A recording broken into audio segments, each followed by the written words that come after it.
சம்பத் திகைப்பாக அவளை பார்த்தான். அவனுடைய கண்களையே அவனால் நம்ப முடியவில்லை. எதிரே நிற்பவள் மதுராணியா? மார்போடு தன் சான்றிதழ்களை அணைத்தபடி நின்றிருந்த அவளுக்கும் அவனை கண்டு அதே திகைப்பு என்பது அவளுடைய முகத்தில் தெரிந்தது. இருவருமே ஒருவரை ஒருவர் அங்கே எதிர்பார்க்கவில்லை என்பது இருவரின் பிரமிப்பிலும் தெரிந்தது. மது, மதுராணி, அவனுடைய இதழ்கள் ஓசையின்றி உச்சரித்தன. அவள் வியப்பாக புருவம் உயர்த்தினாள்.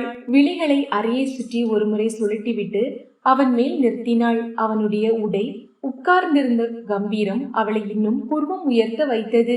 சம்பத், சம்பத், நீ இந்த கம்பெனி எம்டியா? அவள் படபடப்புடன் கேட்டாள். அவன் அவளை உட்காரும்படி இருக்கையை காட்டினான். அவள் அமர்ந்ததும் அவளை ஒரு கணம் உற்று பார்த்தான். அப்படியே இருக்கிறாள். அதெப்படி? கொஞ்சமும் குறையாத அழகு. கூடியிருந்ததை போல் இருந்ததே தவிர குறையவில்லை. பருத்தி சேலை, ஆனால் அதை அவள் ஒருத்திக்குத்தான் நேர்த்தியாக உடுக்க தெரியும் என்பதை போல் கம்பீரம் காட்டியது. மது, எப்படி இருக்க? நல்லா இருக்கேன். இந்த வேலை கிடைச்சா இன்னும் நல்லா இருப்பேன். அவள் மென்மையாக சிரித்தாள். தொடர்ந்தாள். சம்பத், உன்னை நான் எதிர்பார்க்கவே இல்லை இந்த சீட்ல நீ இருப்பேன்னு. அப்படியே திகைச்சு போயிட்டேன் தெரியுமா? நீ எவ்வளவு பெரிய கம்பெனிக்கு முதலாளியா இருப்பேன்னு நினைச்சு கூட பார்க்கல. எப்படி எப்படி இந்த அளவுக்கு உயர்ந்த? அவள் பிரமிப்பாக அவனை பார்த்தாள். சம்பத்து கையிலிருந்து பேனாவை விரல்களுக்கிடையே உருட்டியபடி சிரித்தான். நான் சொன்னேனா இந்த கம்பெனிக்கு நான் தான் முதலாளின்னு? சட்டென்று மதுராணியின் பிரமிப்பு மாறியது. மறுகணம் அலட்சியமான பாவனை ஓடியது. அப்போ நீ முதலாளி இல்லையா? இல்ல, இங்க நான் முக்கியமான பொறுப்புல இருக்கிறேன். எம்டிக்கு அடுத்தபடி நான் தான். எனக்கு ஒரு அசிஸ்டன்ட் தேவை. அதுதான் இந்த இன்டர்வியூ. எங்க எம்டி சிங்கப்பூர் போயிருக்காரு, அதனால நான் இன்டர்வியூ பண்றேன். சம்பத், பிளீஸ் என்ன பஸ் ஸ்டாப் வரைக்கும் டிராப் பண்ண. கல்லூரி நாட்களில் அடிக்கடி ஓடி வந்து கெஞ்சும் அதே பாவனை. அதெப்படி உன்னை இன்டர்வியூ பண்ணாமலே சொல்ல முடியும்? முதல்ல உன்னோட சர்டிபிகேட்ஸ் எல்லாம் கொடு. அவன் கையை நீட்டினான்.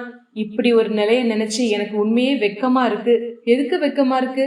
காலேஜ்ல நீ என்ன பார்த்து காப்பி அடிச்சு எழுதுவ. எப்பவும் நான் தான் ஃபர்ஸ்ட் ரேங்க். நீயோ அரியர்ஸ் வைக்காத வருஷமே கிடையாது. நீ இன்னைக்கு என்ன இன்டர்வியூ பண்ற? கொடுமை இல்ல இது? சட்டென்று சம்பத் முகத்தை கடுமையாக வைத்து கொண்டான். இத பாரு மதுராணி, இங்க நான் அதிகாரி, நீ கேண்டிடேட், அவ்வளவுதான். மதுராணியிடம் எந்தவித இறுக்கமும் இல்லை. மாறாக அவனுடைய கடுமை அவளுக்குள் சிரிப்பை பொங்க வைத்தது. வெளிக்காட்டாமல் அடக்கி கொண்டாள். அவளுடைய சான்றிதழ்களை புரட்டி கொண்டே வந்தவன், கல்யாணத்துக்கு பிறகு நிறைய கோர்ஸ் பண்ணிருக்க போல இருக்கு என்றான். அவள் படித்திருந்த கம்ப்யூட்டர் சம்பந்தமான சான்றிதழ்களை ஆச்சரியமாக பார்த்தான். எல்லாம் என் கணவரோட வற்புறுத்தலால் படிச்சது. அவள் சலிப்போடு சொன்னாலும் தன் கணவனுடைய சாதனையை வெளிக்காட்டும் விதமாக இருந்தது. ஏதோ ஒன்று மனதில் அறந்ததை போல் இருந்தது சம்பத்திற்கு. இனம் புரியாத அமைதி அவனை அழுத்தியது. அவளுடைய தகுதிகளை கம்ப்யூட்டரில் பதிவு செய்து கொண்டவன். ஓகே, நீ வெளியில வெயிட் பண்ணு என்றான். அப்போ வேலை எனக்குத்தானே? அவள் ஆர்வமாக கேட்க அவன் முறைத்தான். இன்டர்வியூ பண்ணி ரிசல்ட் ஒப்படைக்க வேண்டியது மட்டும்தான் என் வேலை. செலக்ட் பண்றது எம்டி தான். என்னமோ எம்டிக்கு ரைட் ஹேண்ட் மாதிரி பேசின. எனக்காக கொஞ்சம் ரெக்கமெண்ட் பண்ண கூடாதா? நீ முதல்ல வெளியே வெயிட் பண்ணு, அப்போ எனக்கு தான் வேலை. அவள் சந்தோஷமாக தோளை குலுக்கினாள். நான் உன்னை வெயிட் பண்ண சொல்றது நம்ம பர்சனலா பேச, வேலைக்கும் இதுக்கும் சம்பந்தம் இல்ல. ஆனாலும் உங்க எம்டி என்னதான் செலக்ட் பண்ணுவாரு. அவ்வளவு நம்பிக்கையா? உனக்கே அவர் வேலை கொடுத்து ரைட் ஹேண்டா வச்சிருக்கும் போது எனக்கு வேலை கொடுத்து லெப்ட் ஹேண்டா வச்சுக்க மாட்டாரா? பொறாம புடிச்சு நீ இடையில புகுந்து கலைக்காம இருந்தா சரி, முறைத்து விட்டு அவள் வெளியேறி போனாள். சம்பத் ஒரு நிமிடம் கண்களை இறுக மூடிக்கொண்டான். எல்லாம் கனவை போல இருந்தது, கற்பனை போல் இருந்தது. மதுராணி வந்தது கனவில்லை, கற்பனை இல்லை, நிஜம். பார்த்தது நிஜம், பேசியது நிஜம். யாரை பார்க்க கூடாதென நினைத்தானோ அவளை பார்த்து விட்டான். பார்த்த பிறகு பார்த்து கொண்டே இருக்க வேண்டும் போல் இருந்தது. பக்கத்திலே வைத்துக் கொள்ள வேண்டும் போல் இருந்தது. பெயருக்கு மற்றவர்களை பரிசோதித்து அனுப்பினான். நேர்முக தேர்வு செய்ய வேண்டியது மட்டும்தான் தன் வேலை. தேர்வு செய்வது முதலாளியின் வேலை என்று அவன் அவளிடம் சொன்னது போய். எல்லாம் அதிகாரமும் அவன் கையில்தான். என்ன செய்வது? எல்லாரையும் விட அவள் தகுதியில் முதலிடத்தை பெற்றிருந்தாள் என்பதுதான் உண்மை. தவிர வேலை பார்த்த முன் அனுபவம் அவளிடம் அதிகமாகவே இருந்தது. எல்லா வகையிலும் அவளை தட்டி கழிக்க முடியாது. என்ன செய்வது? அவளையே தேர்வு செய்து விடலாமா? வேண்டாம், அவளை தேர்வு செய்யாதே, அவளுக்கு வேலை கொடுக்காதே. அது உன்னையே நீ கெடுத்துக் கொள்வதை போல். நீ தழுவ நினைத்த தென்றல் அவள். நழுவி போய்விட்டாள். பக்கத்தில் வைத்துக் கொள்ளாதே. துக்கத்தில் விழுந்து விடுவாய். அருகில் இருக்கும் போது உன் மனம் உருகிவிடும். உன் சமநிலையை சமாதி நிலைக்கு கொண்டு போய் விடாதே. அவளுடைய படிப்பிற்கும் திறமைக்கும் அனுபவத்திற்கும் 1000 வேலை கிடைக்கும். வேற யாராவது தேர்வு செய், அதுதான் நல்லது. மனசாட்சியின் பேச்சு மண்டையில் ஏற முயலும் போது குறுக்கே சறுக்கி விழுந்தது. நோ, மதுராணி ஒரு காலத்தில் என்னால் நேசிக்கப்பட்டவளாக இருக்கலாம். ஆனால் இன்றைக்கு அவள் இன்னொருவரின் மனைவி. அவளிடம் என்னால் ஒரு நண்பனாக பழக முடியும். திருமணம் ஆகிவிட்டதால் மதுராணியிடம் எந்த மாற்றமும் இல்லை. அதே அன்பு, விளையாட்டு, கள்ளங்கபடமற்ற பேச்சு அத்தனையும் அப்படியே இருக்கிறது. கல்லூரியில் என்னிடம் எப்படி பழகினாளோ அப்படியே அவள் பழகுவாள். அவள் அருகில் இருந்தால் அது போதும். அவளை பார்த்து கொண்டே இருந்தால் அது போதும். மனதில் எந்தவித சலனத்துக்கும் இடம் கொடுக்காமல் அவளுக்கு பழைய நண்பனாகவே என்னால் இருக்க முடியும். இந்த வேலை தனக்கு கிடைக்கும் என்று நம்பிக்கையில் இருக்கிறாள் மதுராணி. அந்த நம்பிக்கையில் மண்ணை ஏன் போட வேண்டும்? எல்லா தகுதிகளும் அவளுக்கு இருக்கும் போது அவளுக்கு கிடைக்க வேண்டியதை இன்னொருவருக்கு கொடுப்பது தவறல்லவா? எல்லாவற்றுக்கும் மேல் முக்கிய பொறுப்பில் இருக்கும் தன் நண்பனே தனக்காக மனம் வைக்கவில்லை என்று அவள் நினைக்க மாட்டாளா? என்னோடு வாழ்க்கையில் தான் அவள் இணைந்து வரவில்லை. என்னுடன் பணியிலாவது இணைந்து வரட்டுமே. முடிவுடன் எழுந்தான். தேர்விற்கு வந்தவர்கள் அனைவரும் சென்று விட்டிருந்தனர். எம்டி வந்ததும் செல் நம்பருக்கு முடிவை சொல்வதாக சொல்லப்பட்டது. அறையை விட்டு வெளியே வந்தான். வராண்டாவின் கோடியில் மதுராணி மட்டும் கால் மேல் கால் போட்டுக்கொண்டு யாரிடமோ சிரித்து சிரித்து செல்பேசியில் பேசிக் கொண்டிருந்தாள். யார்கிட்ட பேசிட்டு இருக்க? அருகே வந்து சம்பத்தி கேட்கவும் சட்டென்று செல்லை அணைத்து விட்டு எழுந்தாள் மதுராணி. என் ராஜா கிட்ட பேசிட்டு இருந்தேன். ராஜா உன் கணவரோட பேரா? இல்ல, அவர் பேர் சுரேந்தர். அவரை நான் ராஜான்னு செல்லமா கூப்பிடுவேன். வெட்கமாக அவள் சிரிக்க சம்பத்து சில நிமிடம் மௌனமாக நடந்தான். கணவனை செல்லமாக ராஜா என்று அழைக்கிறாள். கொடுத்து வைத்தவன். பொறாமை போலொரு உணர்வு மெல்லிய இலையாக நெஞ்சில் கீறியது. பக்கத்திலே ஒரு நல்ல ஹோட்டல் இருக்கு, அங்க போய் சாப்பிடலாம் வா என்றான். அடப்பாவி, இவ்வளவு நாள் கழித்து நம்ம சந்திச்சிருக்கிறோம். வெறும் காபி மட்டும்தான் வாங்கி தருவியா? நீ உன் கருமித்தனத்தை இன்னும் விடலையா? கலகலவன சிரித்தாள். அந்த கள்ளங்கபடமற்ற சிரிப்பு அவனுக்குள் பனித்தூரலாக சிந்தியது. என்ன வேணுமோ சாப்பிட, யார் வேண்டாம்னு சொன்னது? அவன் சிரித்தான். இருவரும் பக்கத்திலிருந்து உயரக ஹோட்டலை நோக்கி சென்றனர். என் ராஜா கிட்ட என்ன பேசிட்டு இருந்தேன்னு கேட்க மாட்டியா? என்ன பேசிட்டு இருந்த? உன்னை பத்தி தான். திடீர்னு உன்னை பார்த்ததை என் ராஜாவோட பகிர்ந்துகிட்டேன். என் ராஜா என்ன சொன்னார் தெரியுமா? என்ன சொன்னார்? அப்போ கண்டிப்பா இந்த வேலை உனக்கு தான் அப்படின்னு சொன்னாரு. சம்பத், எனக்காக சிபாரிசு பண்ணுவியா? உன் கூட வேலை பார்க்க எனக்கு எவ்வளவு சந்தோஷமா இருக்கு தெரியுமா? மறுபடி உன்னை பார்த்ததே எனக்கு காலேஜ் நாட்கள் எல்லாம் ஞாபகத்துக்கு கொண்டு வந்துட்டு. சே, எப்படியெல்லாம் அரட்டை அடிப்போம், மறக்கவே முடியாதுல்ல? ஆமா, நீ இத்தனை நாட்கள் இடைவெளியில் என்னையெல்லாம் நினைச்சு பாப்பியா? அவள் குழந்தைத்தனமாக அவனை பார்த்து கேட்க அவன் அவளை ஆழமாக பார்த்தான். மனம் மென்மையாக பாடியது. விரக்தியாக சிரித்தான். அடி பெண்ணே, உன்னை மறக்க முடியாமல் எப்படியெல்லாம் கஷ்டப்பட்டேன் தெரியுமா? நீ என்னை நினைப்பியோ இல்லையோ, ஆனா நான் உன்னை பத்தி எப்ப பாரு என் ராஜா கிட்ட சொல்லிக்கிட்டே இருப்பேன். இருவரும் ஹோட்டலுக்குள் நுழைந்தனர். அதிக கூட்டம் இல்லை. தனியாக அமர்ந்தனர். வந்து நின்ற சர்வரிடம் இவங்களுக்கு என்னெல்லாம் வேணுமோ அதையெல்லாம் கொண்டு வாங்க என சிரித்தான். டேய், சும்மா இருக்க மாட்டியா? என்ன சரியான சாப்பாட்டு ராமின்னு நினைக்க போறார். வெறும் காபி மட்டும் போதுங்க. அட, வெறும் காப்பி மட்டும் சொல்லிட்டு நீ வீட்டுல போய் என்ன கருமின்னு உன் புருஷன்கிட்ட சொல்லி சிரிக்கதானே? சம்பத்து சொல்லச்ச, ரொம்ப கிண்டல் பண்ணாத என்று முறைத்தாள். சர்வர் நகர்ந்ததும் இரு கைகளையும் ஊன்றி மேஜை மீது வைத்து அதில் தன் முகத்தை ஏந்தி கொண்டவன், சொல்லு, கோயம்புத்தூர்ல இருந்து சென்னைக்கு எப்ப வந்த என்றான். உனக்குதான் தெரியுமே, எங்க கல்யாணம் காதல் கல்யாணம்னு. 2 பக்கத்துல எதிர்ப்பு. நான் இந்து, சுரேந்தர் கிறிஸ்டியன். எதிர்ப்பு இல்லாம இருக்குமா? Register marriage. எப்படியோ கோபம் தணிந்ததும் அவரோட வீட்டுல ஏத்துக்கிட்டாங்க. அதுவும் ரொம்ப நாள் நீடிக்கல. சென்னையில வேலை கிடைச்சதும் வந்துட்டோம்.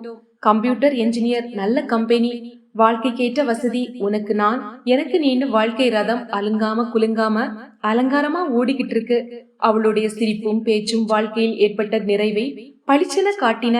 வாழ்க்கையை பாரமிக்க வண்டியாக தான் சொன்னவர்களை பார்த்திருக்கிறான். அவன் கூட அப்படிதான் சில சமயம் எண்ணிக்கொள்வான்.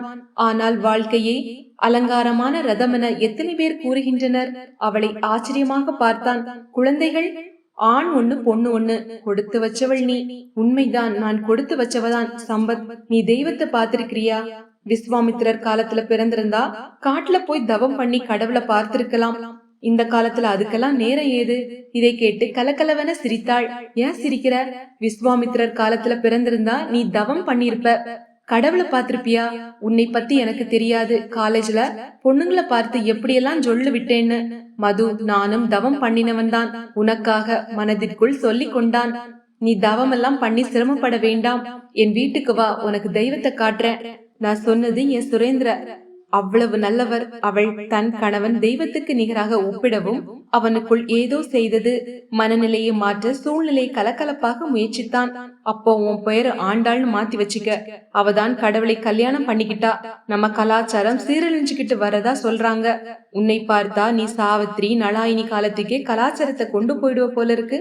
கணவனை கடவுளாக பார்க்கிற பெண்களை கேள்விப்பட்டிருக்கிறேன், இப்பதான் பார்க்கிறேன்.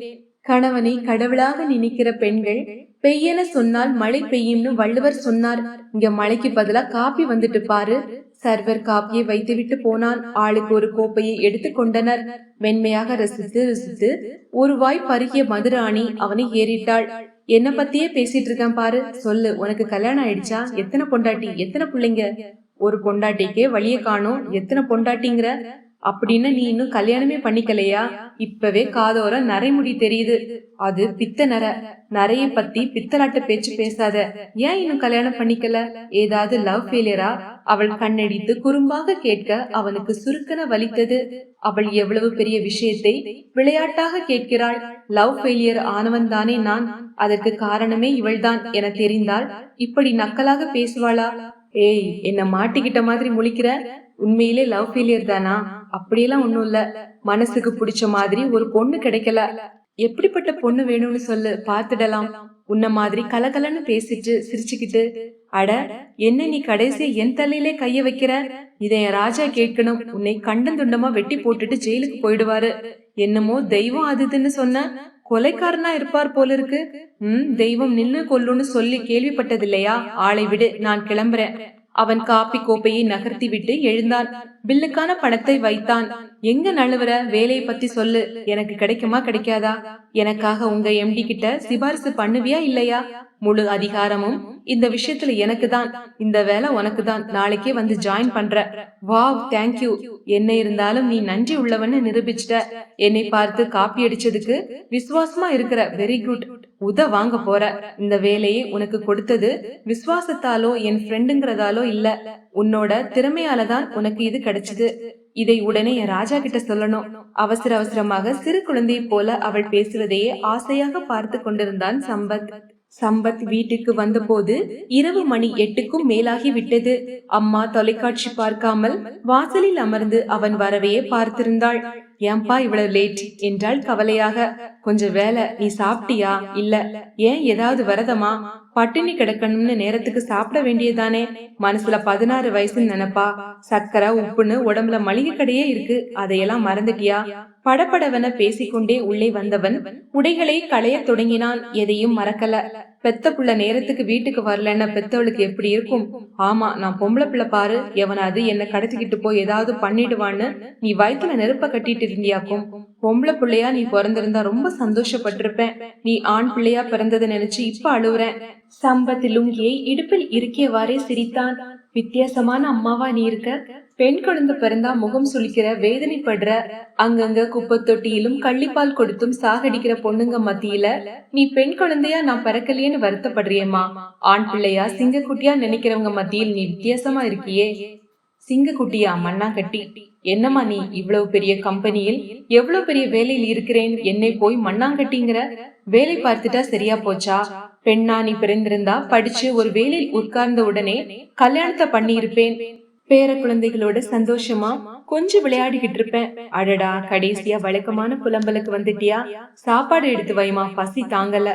குளியலறைக்குள் நுழைந்தான். குளித்து விட்டு வந்த போது அம்மா நெய் மழுக்க சூடான தோசை மேஜை மீது வைத்திருந்தாள். தேங்காய் சட்டினியும் மிளகாய் பொடியும் ஒரு பிடி பிடிக்க வைத்தது.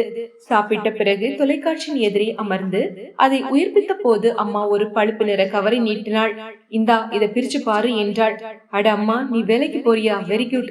வயசான காலத்துல பொம்பளைங்க சாப்பிட்டு டிவி சீரியல் பார்த்து பொழுது போக்குறதுக்கு பதிலா இப்படி வேலைக்கு போய் உபயோகமா 4 காசு சம்பாதிச்சுட்டு வந்தா பிள்ளைங்களுக்கு சௌகரியமா இருக்கும்.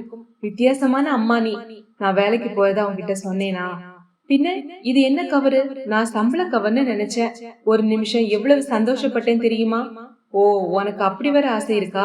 அப்படின்னு நாளையில இருந்து வேலைக்கு போய் 10 பாத்திரம் தேய்ச்சு உன்கிட்ட பணம் தரேன், என் சாப்பாட்டுக்கு வச்சுக்க.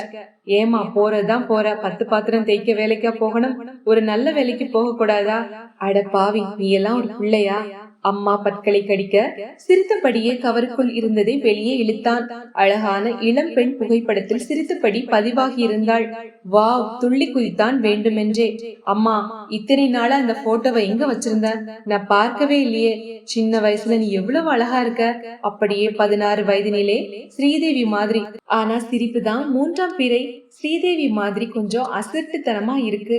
அடிச்சேன பாரு, இது வக்கீல் மருதநாயகத்தோட பொண்ணு. அப்படியா?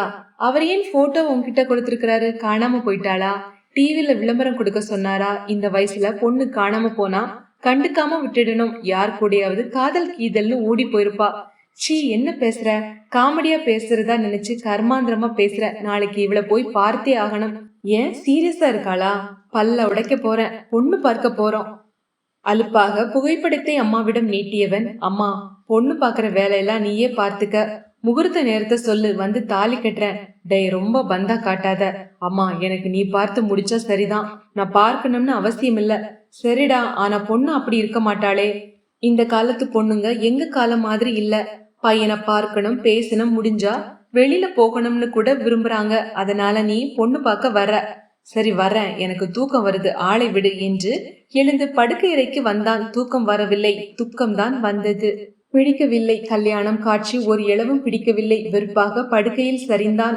ஒருவாறு மனசு பக்குவப்பட்டு வந்ததால் தான் அம்மா கல்யாண பேச்சை எடுத்த போது சரி என்றான். தன்னந்தனியாக வாழ்வதென்பது தற்கொலைக்கு சமம் என்பதை உணர்ந்ததால் தான் திருமணம் செய்து கொள்ள முடிவெடுத்தான். இப்பொழுது பெண் பார்க்க போகவே பிடிக்கவில்லை. ஏன், மீண்டும் மதுராணியை பார்த்ததாலா? எல்லோரிடமும் கலக்கலப்பாக பேசும் என்னால் நாளைக்கு ஒரு பெண்ணை மணந்து கொண்டால் அவளிடம் எப்படி கிண்டலாக கேலியாக பேசி கொஞ்சி கும்மாளமிட்டு கூத்தடிக்க முடியுமா?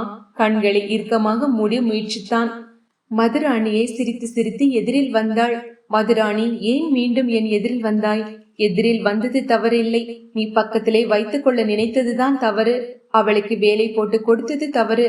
தினம் தினம் அவளை பார்ப்பதால் உன் மனம் தடுமாறாதா? அவனுக்குள் ஏதேதோ கேள்வி. பழைய நினைவுகளின் படலம், கசிந்து போன கற்பனைகளின் அணிவகுப்பு, உடைந்து போன கனவுகளின் ஒட்டுமொத்த கோர்ப்பு.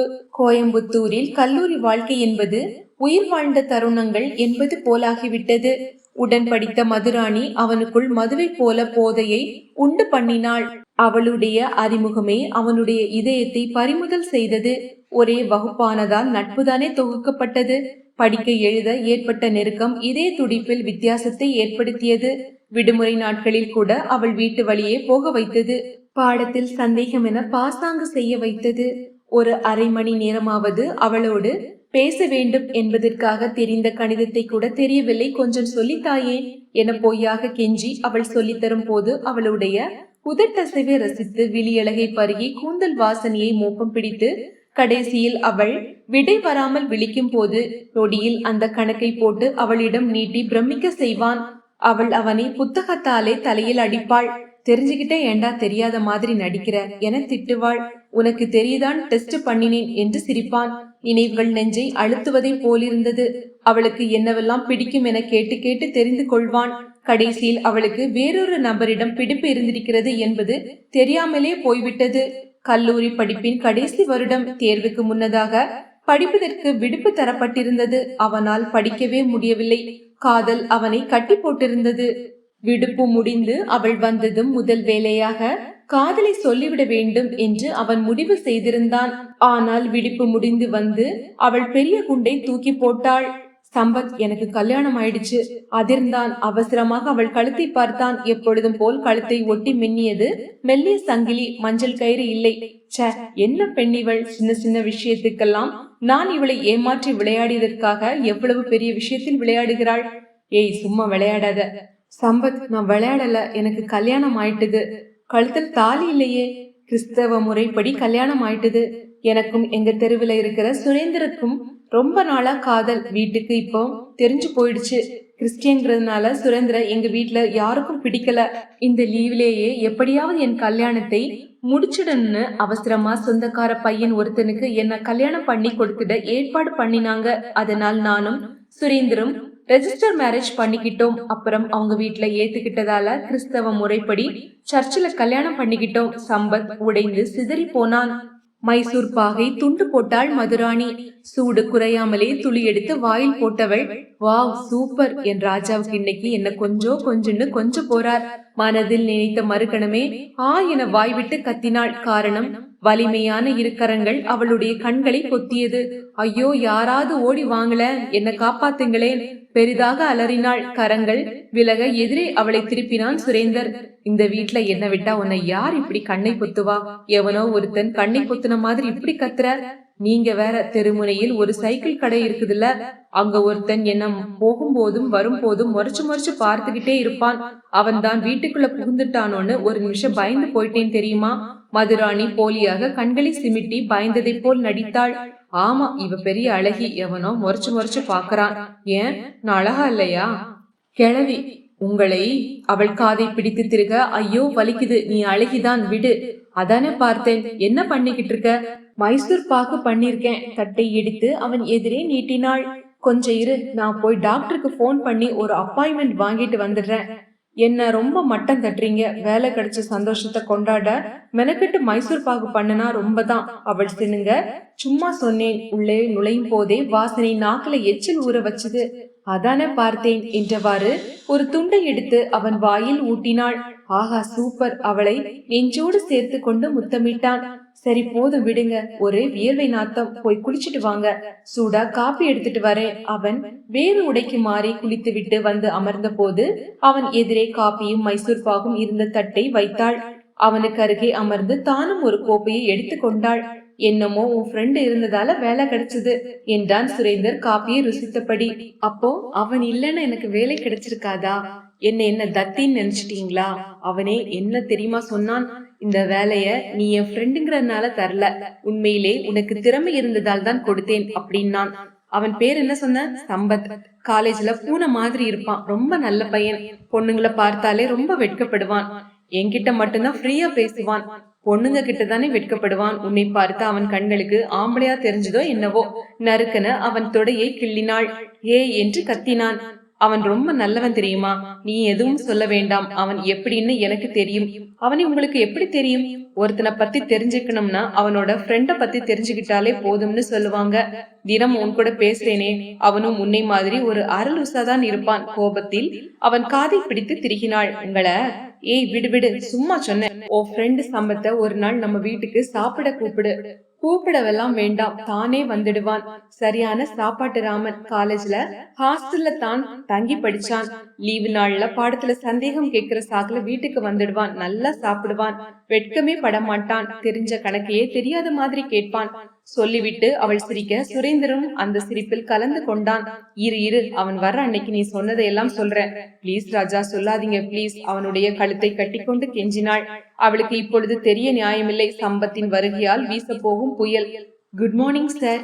இனிமையான மதுராணியின் குரல் காதில் ஒலிக்க நிமிர்ந்த சம்பத் அப்படியே திகைத்து போனான். புது மலராக நின்றிருந்தாள் மதுராணி. ரோஸ் நிற புடவையில் வயலட் நிற பூக்கள், வயலட் நிற ரவிக்கை, ரோஸ் நிறத்தில் கூந்தலில் ரோஜா. ஒரு கணம் அவளுடைய அழகில் அசந்து போனான் சம்பத். இதயம் இனம் புரியாத ஒரு உணர்வில் மலர்ந்தது. அந்த மலர்ச்சியுடனேயே அவளுடைய முகத்தை ஏறிட்டு பார்த்தான். பொலிவான அந்த முகத்தில் அலங்காரம் என்றால் பொட்டு மட்டும்தான் இருந்தது. கண்களில் மை தீட்டலோ உதட்டில் சாயமோ இல்லை. ரசிக்கும் தன்மையோடு அவள் முகத்தை பொட்டை பார்த்தவனுக்கு பொட்டில் அரைவது போல் இருந்தது. வகிட்டின் ஆரம்பத்தில் வைத்திருந்த குங்கும பொட்டு நான் திருமணமானவள் என்பதை சொல்லாமல் சொல்லியது போல் இருந்தது. திடீரென்று குற்ற உணர்வு உண்டானதை போல் தன்னைத்தானே சமாளித்துக் கொண்டவன் சிரித்தான். குட் மார்னிங் மது. இந்த ஸ்டார் மோரெல்லாம் தேவையில்லை, எப்பொழுதும் போல சம்பத்தனே கூப்பிடு. அதப்படி நீ எனக்கு அதிகாரியாச்சே, அதை மத்தவங்க முன்னாடி காட்டினா போதும். நம்ம தனியா இருக்கும் போதெல்லாம் நீ என்ன பழைய மாதிரியே கூப்பிடலாம். சரிடா. ஏய் நீதானே சொன்ன, இடத்தை கொடுத்தா மடத்தை பிடிப்ப போல இருக்கே, இது ஆபீஸ், ஞாபகம் வச்சுக்க. Okay sir. அவள் தோள்களை குலுக்கி சிரித்தாள். முதலில் நிறுவனத்தின் முக்கியமான பிரிவுகளுக்கு அவளை அழைத்து சென்றான். எல்லோருக்கும் அவளை அறிமுகப்படுத்தி வைத்தான். அவளோடு கம்பெனி பற்றிய விவரங்களை பேசியபடி இணையாக நடப்பது மனதிற்குள் புது உற்சாகத்தை பீச்சி அடித்தது. அவளுடன் ஒன்றாக ஒரே கல்லூரியில் ஒரே வகுப்பில் படித்த அனுபவத்தை மீண்டும் அடைந்ததை போலிருந்தது. இனி ஒவ்வொரு நாளும் மதுராணி தன் அருகில் இருக்க போகிறாள், என்னுடன் எல்லா பணிகளிலும் உதவி செய்ய போகிறாள் என்ற எண்ணமே எதையோ சாதித்து விட்ட உணர்வை உண்டாக்கியது. காலியாக கிடந்த இடம் நிரப்பப்பட்டதை போலிருந்தது. ஒவ்வொரு நாளும் எப்பொழுது விடியும், கல்லூரிக்கு எப்பொழுது செல்வோம், மதுராணி எப்பொழுது பார்ப்போம் என்று தவிப்பானே, அதே தவிப்பு இப்பொழுது உண்டானது. தினமும் கம்பெனிக்கு எப்பொழுது போம், அவளுடன் எப்பொழுது பேசுவோம் என்று பரபரப்பு உண்டானது. மதிய சாப்பாட்டை அவனுக்கு சேர்த்து அவளே கொண்டு வருவாள். இப்பொழுதெல்லாம் அவள் மதிய சாப்பாட்டிற்கு வீட்டுக்கு செல்வதே இல்லை. சாப்பிடும் பொழுது இருவரும் பழைய கல்லூரி வாழ்க்கை, பழைய நண்பர்கள் என பேசிக் கொள்வார்கள். அவனுக்குள் இனம் புரியாத திருப்தி நிலவியது. போதும், இது போதும் மதுராணி, நீ எனக்கு மனைவியாக கிடைக்காவிட்டாலும் இதே மாதிரி வாழ்க்கையின் கடைசி வரை எனக்கு ஒரு நல்ல தோழியாக வந்தால் அதுவே போதும். மனதிற்குள் எப்பொழுதும் இப்படி நினைத்து கொள்ள தொடங்கினான். அன்றைக்கு இப்படிதான் இருவரும் சாப்பிட்டுக் கொண்டிருந்த போது மதுராணி சொன்னாள், சம்பத், ஞாயிற்றுக்கிழமை அன்னைக்கு நீ என் வீட்டுக்கு வர்ற. என்ன, ஏதாவது ஸ்பெஷல் விருந்தா? எஸ், உனக்காக. நான் தான் தினமும் உன் சாப்பாட்டை சாப்பிடுறேனே, இதுல புதுசா என்ன வீட்டுல விருந்து? தினமும் நான் சமைச்சதுதானே சாப்பிடுற. என் ராஜா சமைச்சு நீ சாப்பிட்டதில்லையே, அதனால் நீ கண்டிப்பா வர்ற. அட, உன் ஹஸ்பண்ட் சமையலா செய்வாரா? ஆயக்கலைகள் 64 அவருக்கு அத்துப்படி. சகலகலா வல்லவர். தினமும் நான் சமைச்சு கொண்டு வரதெல்லாம் அவர்கிட்ட கத்துக்கிட்டதுதான். அப்படியா? சம்பத் என்ன மாதிரி ராணி யாரும் இருக்க முடியாது. ஒவ்வொரு ஞாயிற்றுக்கிழமையும் எனக்கு ரெஸ்ட், நல்லா தூங்குவேன். எல்லா வேலையும் அவர்தான். சூப்பரா சமைச்சு வச்சுட்டு என்னை எழுப்புவார். இப்படி ஒரு புருஷன் கிடைக்க கொடுத்து வச்சிருக்கணும். அவள் சொல்ல சொல்ல சம்பத்தின் இதயம் மெல்ல வலித்தது. மது, நீ எனக்கு கிடைச்சிருந்தாலும் நானும் இப்படிதான் உன்னை என் உள்ளங்கையில் வைத்து தாங்கியிருப்பேன். ராணி போல வாழ வைத்திருப்பேன். அவன் பெருமூச்சு புரியாமல் அவள் பேசிக்கொண்டே இருந்தாள். ஞாயிற்றுக்கிழமை 10 மணிக்கெல்லாம் சம்பத்து கிளம்பி விட்டான். அம்மா, என்னப்பா லீவ் நாள், அதுமா எங்க கிளம்பிட்ட என்றாள். அம்மா, என் ஃப்ரெண்டு வீட்டுக்கு போறேன். மதியம் அங்கதான் சாப்பாடு. எனக்காக நீ காத்துட்டு இருக்க வேண்டாம். நேரத்துக்கு சாப்பிட்டுட்டு ரெஸ்ட் எடு. சம்பத், இன்னைக்கு அந்த பெண் வீட்டுக்கு பெண் பார்க்க போகலாம்னு சொல்லி இருந்தேனே, என்ன அவசரம்? நீ வேணா போய் பார்த்துட்டு வா. ஆமாண்டா, பெண் பார்க்க போறதை விட உனக்கு ஃப்ரெண்ட் வீட்டுக்கு சாப்பிட போறதான் ரொம்ப முக்கியமா. அம்மா, சும்மா தொணங்காத. வர்றேன்னு சொல்லிட்டேன், போகாம இருந்தா நல்லா இருக்காது. என்னைக்குத்தான் கல்யாணம் பண்ணிக்கணும்ங்கிற எண்ணம் இவனுக்கு வரப்போகுதோ. அம்மாவின் முணுமுணுப்பை காதில் வாங்கி கொள்ளாமல் காரை எடுத்துக்கொண்டு கிளம்பி விட்டான். கோயம்புத்தூரில் ஹாஸ்டலில் தங்கி படிக்கும் போது விடுமுறை நாட்களில் அவன் மதுராணியின் வீட்டுக்கு சென்று விடுவான். அவனை அவள் வீட்டில் அனைவருக்கும் பிடிக்கும். தன் மகளை தேடி வீட்டிற்கு வருகிறானே என யாரும் அவனை நினைக்க மாட்டார்கள். சகஜமாக பேசுவார்கள். அவர்களுடைய அன்பு பழக்கம் அவனுக்குள் நம்பிக்கையை கொடுத்தது. இவர்களுக்கு என்னை பிடித்திருக்கிறது, என் காதலை கண்டிப்பாக மறுக்க மாட்டார்கள் என தைரியம் வளர்த்தான். ஆனால் அவளோ வேறு பாதையில் போய்விட்டாள். அன்றைக்கு அவள் வீட்டிற்கு எந்தவித தயக்கமும் இல்லாமல் சென்றவனுக்கு இப்பொழுது இனம் புரியாத தயக்கம் உண்டானது. மதுராணி தன் கணவனை பற்றி மிகவும் உயர்வாக பேசுகிறாள். என்னத்தான் உயர்வான எண்ணங்கள் கொண்டவன் என்றாலும் மனைவியின் நண்பனை எப்படி பார்ப்பானோ? அவன் எதிரில் ஜாக்கிரதையாகவே இருக்க வேண்டும். மதுராணியிடம் அதிக உரிமை எடுத்துக்கொண்டால் அவனுக்கு சந்தேகம் வரலாம். ஏதேதோ யோசித்தான். முதல் முறையாக அவள் வீட்டிற்கு செல்கிறோம், ஏதாவது வாங்கி கொண்டு செல்ல வேண்டும். குழந்தைகளுக்கும் ஏதாவது வாங்க வேண்டும். எல்லா பொருட்களும் ஒரே கூரையின் கீழ் கிடைக்கும் பெரிய கடையின் முன் காரை நிறுத்தினான். ஆண் ஒன்று பெண் ஒன்று குழந்தைகள் இருப்பதாக சொன்னாளே, ஆனால் வயது தெரியாமல் எப்படி உடை வாங்குவது? உடை வாங்கும் எண்ணத்தை விடுத்து விளையாட்டு பொம்மைகள் வாங்கி கொண்டான். ஒரு அழகான கண்ணாடி தாஜ்மஹாலை மதுவிற்கும் அவள் கணவனுக்கும் பரிசளிப்பதற்காக வாங்கி கொண்டான். குழந்தைகளுக்கு பழங்கள், பிஸ்கட் எனவும் வாங்கி கொண்டான். அவர்கள் வீட்டு வாசலை அடைந்த போது உள்ளிருந்து துள்ளி குதித்து ஓடிக்கொண்டு வந்தாள் மதுராணி. வா வா சம்பத், என்ன அம்மாவை அழைச்சிட்டு வரலையா? இல்ல, அம்மாவுக்கு முக்கியமா கோவிலுக்கு போற வேலை இருந்தது, வரலன்னு சொல்லிட்டாங்க. அழகாக போய் சொன்னான். உள்ளே அவன் வந்ததும் உள்நோக்கி கத்தினாள், ராஜா, சம்பத் வந்தாச்சு, வாங்க. சமையலறையிலிருந்து கைகளை துடைத்தவாறே வந்த சுரேந்தரை ஆச்சரியமாக பார்த்தான் சம்பத். சாதாரணமாக வேஷ்டி பனியன் என இருந்தான். தோளில் கிடந்த துண்டால் முகத்தை அழுத்தமாக துடைத்து கொண்டவாறே வந்தான். நல்ல கருப்பு, ஆனால் களையான முகம். அடிக்கடி தன்னை கண்ணாடியில் பார்க்கும் பொழுதெல்லாம் சம்பத் நினைத்து கொள்வான், இந்த முகம் பிடிக்காமல் போகுமா மதுவிற்கு? இப்பொழுது அவனுக்குள் வேதனையான சிரிப்பு வந்தது. காதலுக்கு கண்ணில்லை என்கிறார்களே, அது எத்தனை உண்மை! வாங்க மிஸ்டர் சம்பத் என முன்னால் வந்து அவனுடைய கைகளை பற்றி குலுக்கினான். உட்காருங்க. வேலைக்கு போன அன்னையிலிருந்து இவளுக்கு உங்க பேச்சுதான். உங்க அம்மாவையும் அழைச்சிட்டு வந்திருக்கலாமே. சம்பத் மதுராணியிடம் சொன்ன அதே காரணத்தை அவனிடமும் சொல்லி சமாளித்தான். குழந்தைகளை கூப்பிடுங்க, அவங்களுக்காக சின்னதா கிஃப்ட் வாங்கிட்டு வந்திருக்கேன். பரிசு பொருட்களை எடுத்து வைத்தான். சுரேந்தர் மதுவின் தொடையை தட்டி உறக்க சிரிக்க மது அதற்கு மேல் கலகலவென சிரித்தாள். எதுக்கு சிரிக்கிறீங்க? சம்பத் புரியாமல் கேட்க, எங்களுக்கு குழந்தை இருக்குன்னு யார் சொன்னா என்றான் சுரேந்தர். மது சொன்னாளே, ஆண் ஒன்று பெண் ஒன்றுன்னு. எஸ், சொன்னேன். நான் பெண், இவர் ஆண். இந்த வீட்ல 2 குழந்தைங்க. மீண்டும் கலகலவென சிரித்தாள். சம்பத், லைஃப் நல்லா என்ஜாய் பண்ணணும். குழந்தை குட்டின்னு ஆன பின்னாடி டென்ஷன் தான் மிஞ்சும். அதனால் கொஞ்ச நாள் கழிச்சு பெத்துக்கலாம்னு இருக்கும். மது குட்டியே எனக்கு ஒரு குழந்தை தான். சுரேந்தர் ஆசையாக மனைவியின் கையை எடுத்து மடியில் வைத்துக் கொண்டான். திருமணம் ஆனதுமே குழந்தை வேண்டும் என பரிதவிக்கும் தம்பதிகள் மத்தியில் வித்தியாசமான தம்பதிகளாக தெரிந்தனர். மனைவியின் கையை பரிவுடன் எடுத்து மடி மீது வைத்துக் கொண்ட ஒரு சாதாரண செய்கையே அவன் மீது, மதுராணியின் மீது எவ்வளவு அன்பு வைத்திருக்கிறான் என்பதை சொல்லாமல் சொல்லியது. நீங்க பேசிட்டு இருங்க, நான் போய் ஜூஸ் கலந்து எடுத்து கொண்டு வரேன் என்று கூறிவிட்டு மதுராணி எழுந்து உள்ளே சென்றாள். இருவரும் அவரவர் தொழில் சம்பந்தமான விஷயங்களை பேசிக் கொள்ளத் தொடங்கினர். சுரேந்தர் மிகவும் கலகலப்பான சுபாவமாய் இருந்தது. சம்பத்தின் தயக்கத்தையும் சந்தோஷத்தையும் களைந்தது. அவனும் சகஜமாக பேசத் தொடங்கினான். மதுராணி ஐஸ் போட்ட ஆரஞ்சு ஜூஸ் கொண்டு வந்தாள். இருவரும் கொடுத்தாள்.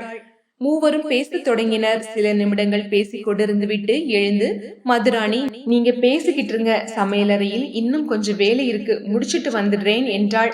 அப்பொழுதுதான் அவர்களுக்காக வாங்கிய பரிசு பொருள் ஞாபகம் வந்தது. அதை எடுத்து அவளிடம் நீட்டினான் சம்பத். இது உங்களுக்காக நான் வாங்கிய சின்ன பரிசு. இருவரும் ஆசையோடு பெற்றுக் கொண்டனர். மதுராணி அவசரமாக அதை பிரித்தாள். வாவ், என்ன அழகு! மதுராணியின் முகத்தில் தெரிந்த ஒளி வெள்ளம் அவனுக்குள் பரவசத்தை உண்டு பண்ணியது. ராஜா, பாத்தீங்களா? சம்பத்தோட ரசனையே தனிதான். எவ்வளவு அருமையாக செலக்ட் பண்ணியிருக்கார். அருமையான காதல் சின்னம். நமக்கு ரொம்ப பொருத்தம் இல்லையா?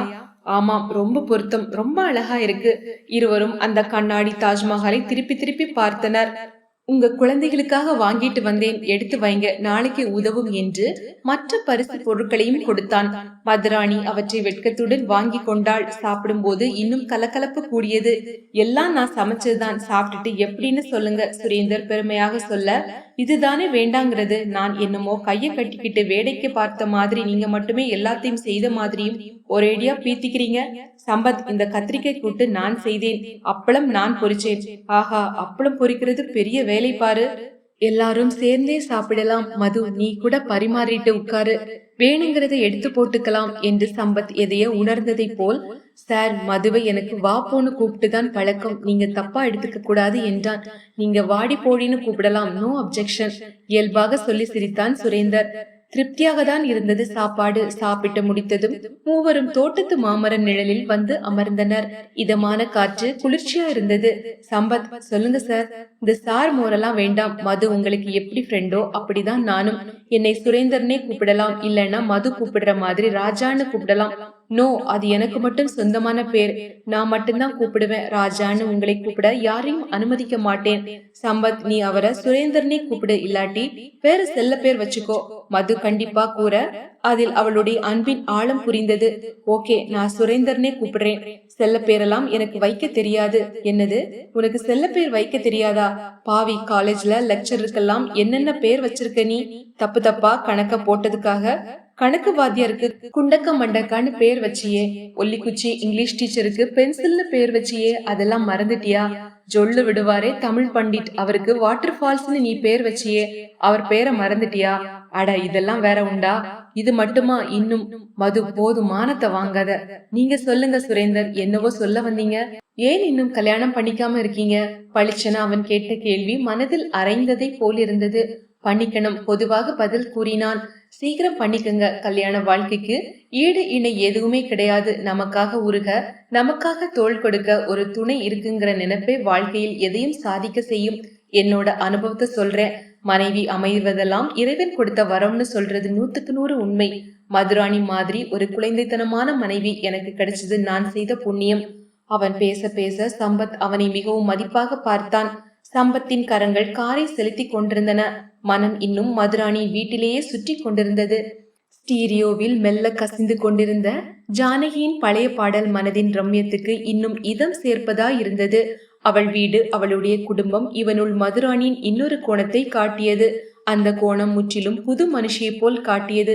மதுராணியை மனைவியாக்கி எப்படியெல்லாம் வைத்து பார்க்க அவன் ஆசைப்பட்டானோ அப்படியே வைத்திருக்கிறான் சுரேந்தர். எப்படியெல்லாம் அவளிடம் அன்பு காட்ட வேண்டும் என்று கற்பனை செய்தானோ அப்படியே அன்பு காட்டுகிறான். ஒரு பக்கம் திருப்தியாக இருந்தது, எப்படியோ மது ஒரு குறையும் இல்லாமல் ராணி போல வாழ்கிறாள். இன்னொரு பக்கம் ஏக்கமாக இருந்தது, எல்லாம் எனக்கு கிடைக்கவில்லையே என்று. எல்லாவற்றிற்கும் மேலாக பிரமிப்புதான் அதிகமாக மனதில் குவிந்தது. எத்தனை ஆதர்சமான தம்பதிகள்! சின்ன குழந்தைகளின் நட்பை போல அழகான தாம்பத்தியம். ஏட்டிக்கு போட்டி பேசிக்கொண்டு அதே சமயம் போட்டி போட்டு புகழ்ந்து கொண்டு கொஞ்சிக் கொண்டு கொஞ்சம் மிஞ்சி கொண்டு. இங்கு எத்தனை பேர் இப்படி வாழ்கிறார்கள்! ஒருவரை ஒருவர் தாக்குவதும் வீழ்த்துவதும் வினாடியை எதிர்நோக்குவதும் தானே இங்கு தாம்பத்தியமாக இருக்கிறது. இப்படி ஒரு அன்பும் ஆழமும் எத்தனை பேரிடம் இருக்கிறது? தெய்வத்தை பார்த்திருக்கிறாயா? பார்க்கவில்லை என்றால் பார், அது என் கணவன் என்கிறாள் அவள். மனைவி அமைவதெல்லாம் இறைவன் கொடுத்த வரம் என்கிறான் அவன். மீண்டும் மதுராணியை கண்டதால் தடுமாற்றம் ஏற்பட வழியை நீயே உண்டாக்கி விடாதே. எக்காரணம் முன்னிட்டும் உன் பழைய காதல் அவளுக்கு தெரியக்கூடாதென்றால் நீ புதிதாக காதலிக்க தொடங்க வேண்டும். நீ திருமணம் செய்து கொள்ள வேண்டும். மனதின் உலுக்கலில் அவனுடைய குழப்பங்கள் எல்லாம் உதிர்ந்தன. எஸ், என் மதுராணியை நட்போடு மட்டுமே நான் அணுக வேண்டுமென்றால் நான் கல்யாணம் செய்து கொள்ள வேண்டும். அது மட்டுமல்ல, மது, நீயும் என் சுரேந்தரும் அர்த்தநாதீஸ்வரர் வாழ்க்கை வாழ வேண்டும். மனதுக்குள் உறுதி எடுத்துக்கொண்டான். அன்றைய வீட்டுக்கு வந்ததுமே முதல் வேலையாக அம்மாவிடம் சொன்னான், அம்மா, நாளைக்கு கண்டிப்பா அந்த பெண்ணை போய் பார்க்கலாம். அம்மா திகைப்பாக அவனை பார்த்தாள். நேற்று இல்லாத மாற்றம் என்னது என யோசித்தாள். பெண் வீட்டு வாசலில் கார் நிற்கும் போது கூட சம்பத்தின் தாய் மகனை ஆச்சரியமாக பார்த்தார். என்னம்மா ஒரு மாதிரி பாக்குற? சம்பத்து சிரித்தான். சம்பத், என்னால நம்பவே முடியலப்பா. கல்யாணத்தை ஏதாவது ஒரு காரணம் சொல்லி தள்ளி கொண்டே போயிருந்த நீ இப்படி திடுதிடுப்புன்னு பெண் பார்க்க வந்தது ஆச்சரியமா இருக்கு. மருதநாயத்தினோட பெண்ணை எங்கேயாவது வெளியில் பார்த்தியா? வாழ்க்கையில் ஒரு முறை காதல் மயங்கியவனுக்கு உலகில் வேறு எதுவும் மயக்கத்தை தர முடிவதில்லை என்று நினைத்து கொண்டான். பெண் வீட்டார் வாசலுக்கு வந்து வரவேற்றனர். மருதநாயகம் பழக்கப்பட்டவராதலால் அம்மா சகஜமாக பேசி கொண்டிருந்தாள். இடைத்தரகர்கள் யாரும் இல்லாததால் எல்லாவற்றையும் நேரடியாக பேசி கொண்டனர். சில நிமிடங்களில் செல்வி கையில் காப்பி கோப்பைகள் நிரம்பிய தட்டுடன் வந்தாள். பெண்ணை பார்த்துக்க. சம்பத்து பார்த்தான். அழகாகவே இருந்தாள். புகைப்படத்தில் பார்த்ததை விட நேரில் அழகாக இருந்தாள். சில நிமிடங்கள் நின்றுவிட்டு அவள் உள்ளே சென்ற பின் மருதநாயகம் அவர் மனைவியும் தன் மகளின் பெருமைகளை பேசத் தொடங்கினர். கல்யாணத்துக்கு இப்ப என்ன அவசரம்னு சொல்லிக்கிட்டே இருந்த என் பையன் திடீர்னு உங்க பொண்ணை போட்டோல பார்த்ததும் பெண் பார்க்க கிளம்பிட்டான்னு பாருங்களேன். அம்மா விவரம் தெரியாமல் சிரித்து கொண்டிருந்தாள். அப்போ நிச்சயதார்த்தத்துக்கு நாள் குறிச்சிடலாமா? மருதநாயகம் ஆவலாக கேட்க, தாராளமாக பண்ணுங்க என்றாள் அம்மா.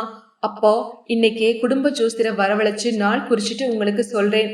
அப்புறமா மத்த விஷயங்களை பேசலாமா? அதெல்லாம் எதுக்கு? உங்களால என்ன முடியும், எவ்வளவு முடியும்னு எனக்கு தெரியும். எங்க குடும்பத்தை பத்தி உங்களுக்கு தெரியும். அதனால் அதை பற்றியெல்லாம் எதுக்கு பேசிட்டு? அம்மா முற்றுப்புள்ளி வைத்துவிட சுவையான சிற்றுண்டி பரிமாறப்பட்டது. அம்மா திரும்பி வரும்போது அத்தனை சந்தோஷமாக இருந்தாள். அம்மாவின் சந்தோஷம் அவனுக்கும் சந்தோஷமாக தான் இருந்தது. மறுநாள் காலையில் அலுவலகம் கிளம்பிய போது அம்மாவிடம், அம்மா, செல்வியோட போட்டோ வச்சிருந்த, அதை கொட என்ற போது அம்மா அவனை குறும்பு மிளிரும் கண்களோடு பார்த்தாள். டே சம்பத், இந்த அளவுக்கு மாறிட்டியே. கல்யாண பேச்சை எடுத்தாலே அலட்சியமாக ஓடின நீ இப்போ போட்டோ எல்லாம் கேக்குற? அம்மா, கிண்டல் பண்ணாத. ஆபீஸ்ல என் ஃப்ரெண்டு கிட்ட காட்டணும். ஆஹா, என்ன அருமையா போய் சொல்ற.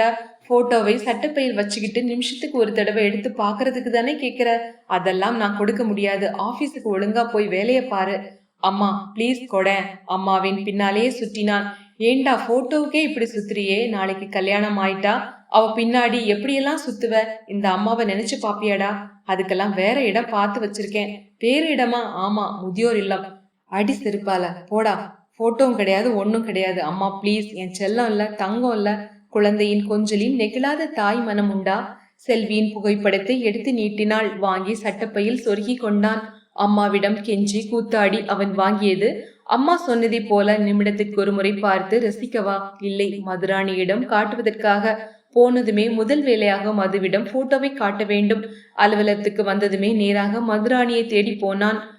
அவளுடைய இருக்கையில் இல்லை. வெளியே வந்தபோது அவள் உற்பத்தி பிரிவு மேனேஜருக்கு ஏதோ விளக்கம் சொல்லிக் கொண்டிருப்பது தெரிந்தது. அவள் வரட்டும் என்று காத்திருந்த நிமிடத்தில் செல் சினுங்கியது. எடுத்து பார்த்ததுமே படபடப்பு கூடியது. MD லட்சுமணனிடமிருந்து அழைப்பு. அவசரமாக குட் மார்னிங் சார் என்றான். Good morning mister Sampath. நேற்று இரவே இந்தியா வந்துட்டேன். அப்படியா சார், சீக்கிரம் திரும்பிட்டீங்களே, வேலை சீக்கிரம் முடிஞ்சுதா? இல்ல, நான் அவசரமா வந்துட்டேன். இங்க அப்பாவுக்கு கொஞ்சம் உடம்பு முடியல, அதுதான்.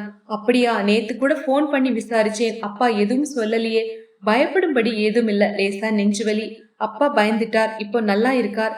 நான் கையெழுத்து போட வேண்டிய ஃபைல்ஸ் இருந்தா எடுத்துட்டு நீங்க வீட்டுக்கு வாங்க.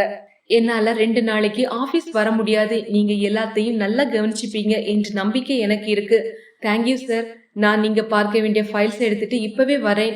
பேசி முடித்ததும் உடலில் கடமை உணர்வு வந்து உட்கார்ந்து கொள்ள பரபரப்பானான். MD பார்க்க வேண்டிய கையெழுத்து போட வேண்டிய கோப்பைகளை தேடி எடுத்துக்கொண்டு மதுராணி உள்ளே நுழைந்தாள். Good morning Sampath. Good morning Madhu. Madhu, இந்த ஃபைல்ஸ் எல்லாம் கொஞ்சம் சரிபார், எல்லாம் சரியா இருக்கான்னு. ஏன் சம்பத், ஏதாவது அவசரமா? வந்ததும் வராததுமாக ரொம்ப பரபரப்பா இருக்கிற மாதிரி தெரியுது. ஆமா, MD சிங்கப்பூர்ல இருந்து நேத்து வந்துட்டாராம். அவரோட அப்பாவுக்கு உடம்பு சரியில்லை போல இருக்கு. அதனால் ஆபீஸுக்கு வர முடியாதுன்னு முக்கியமான ஃபைல்ஸை எடுத்துக்கிட்டு வர சொன்னார்.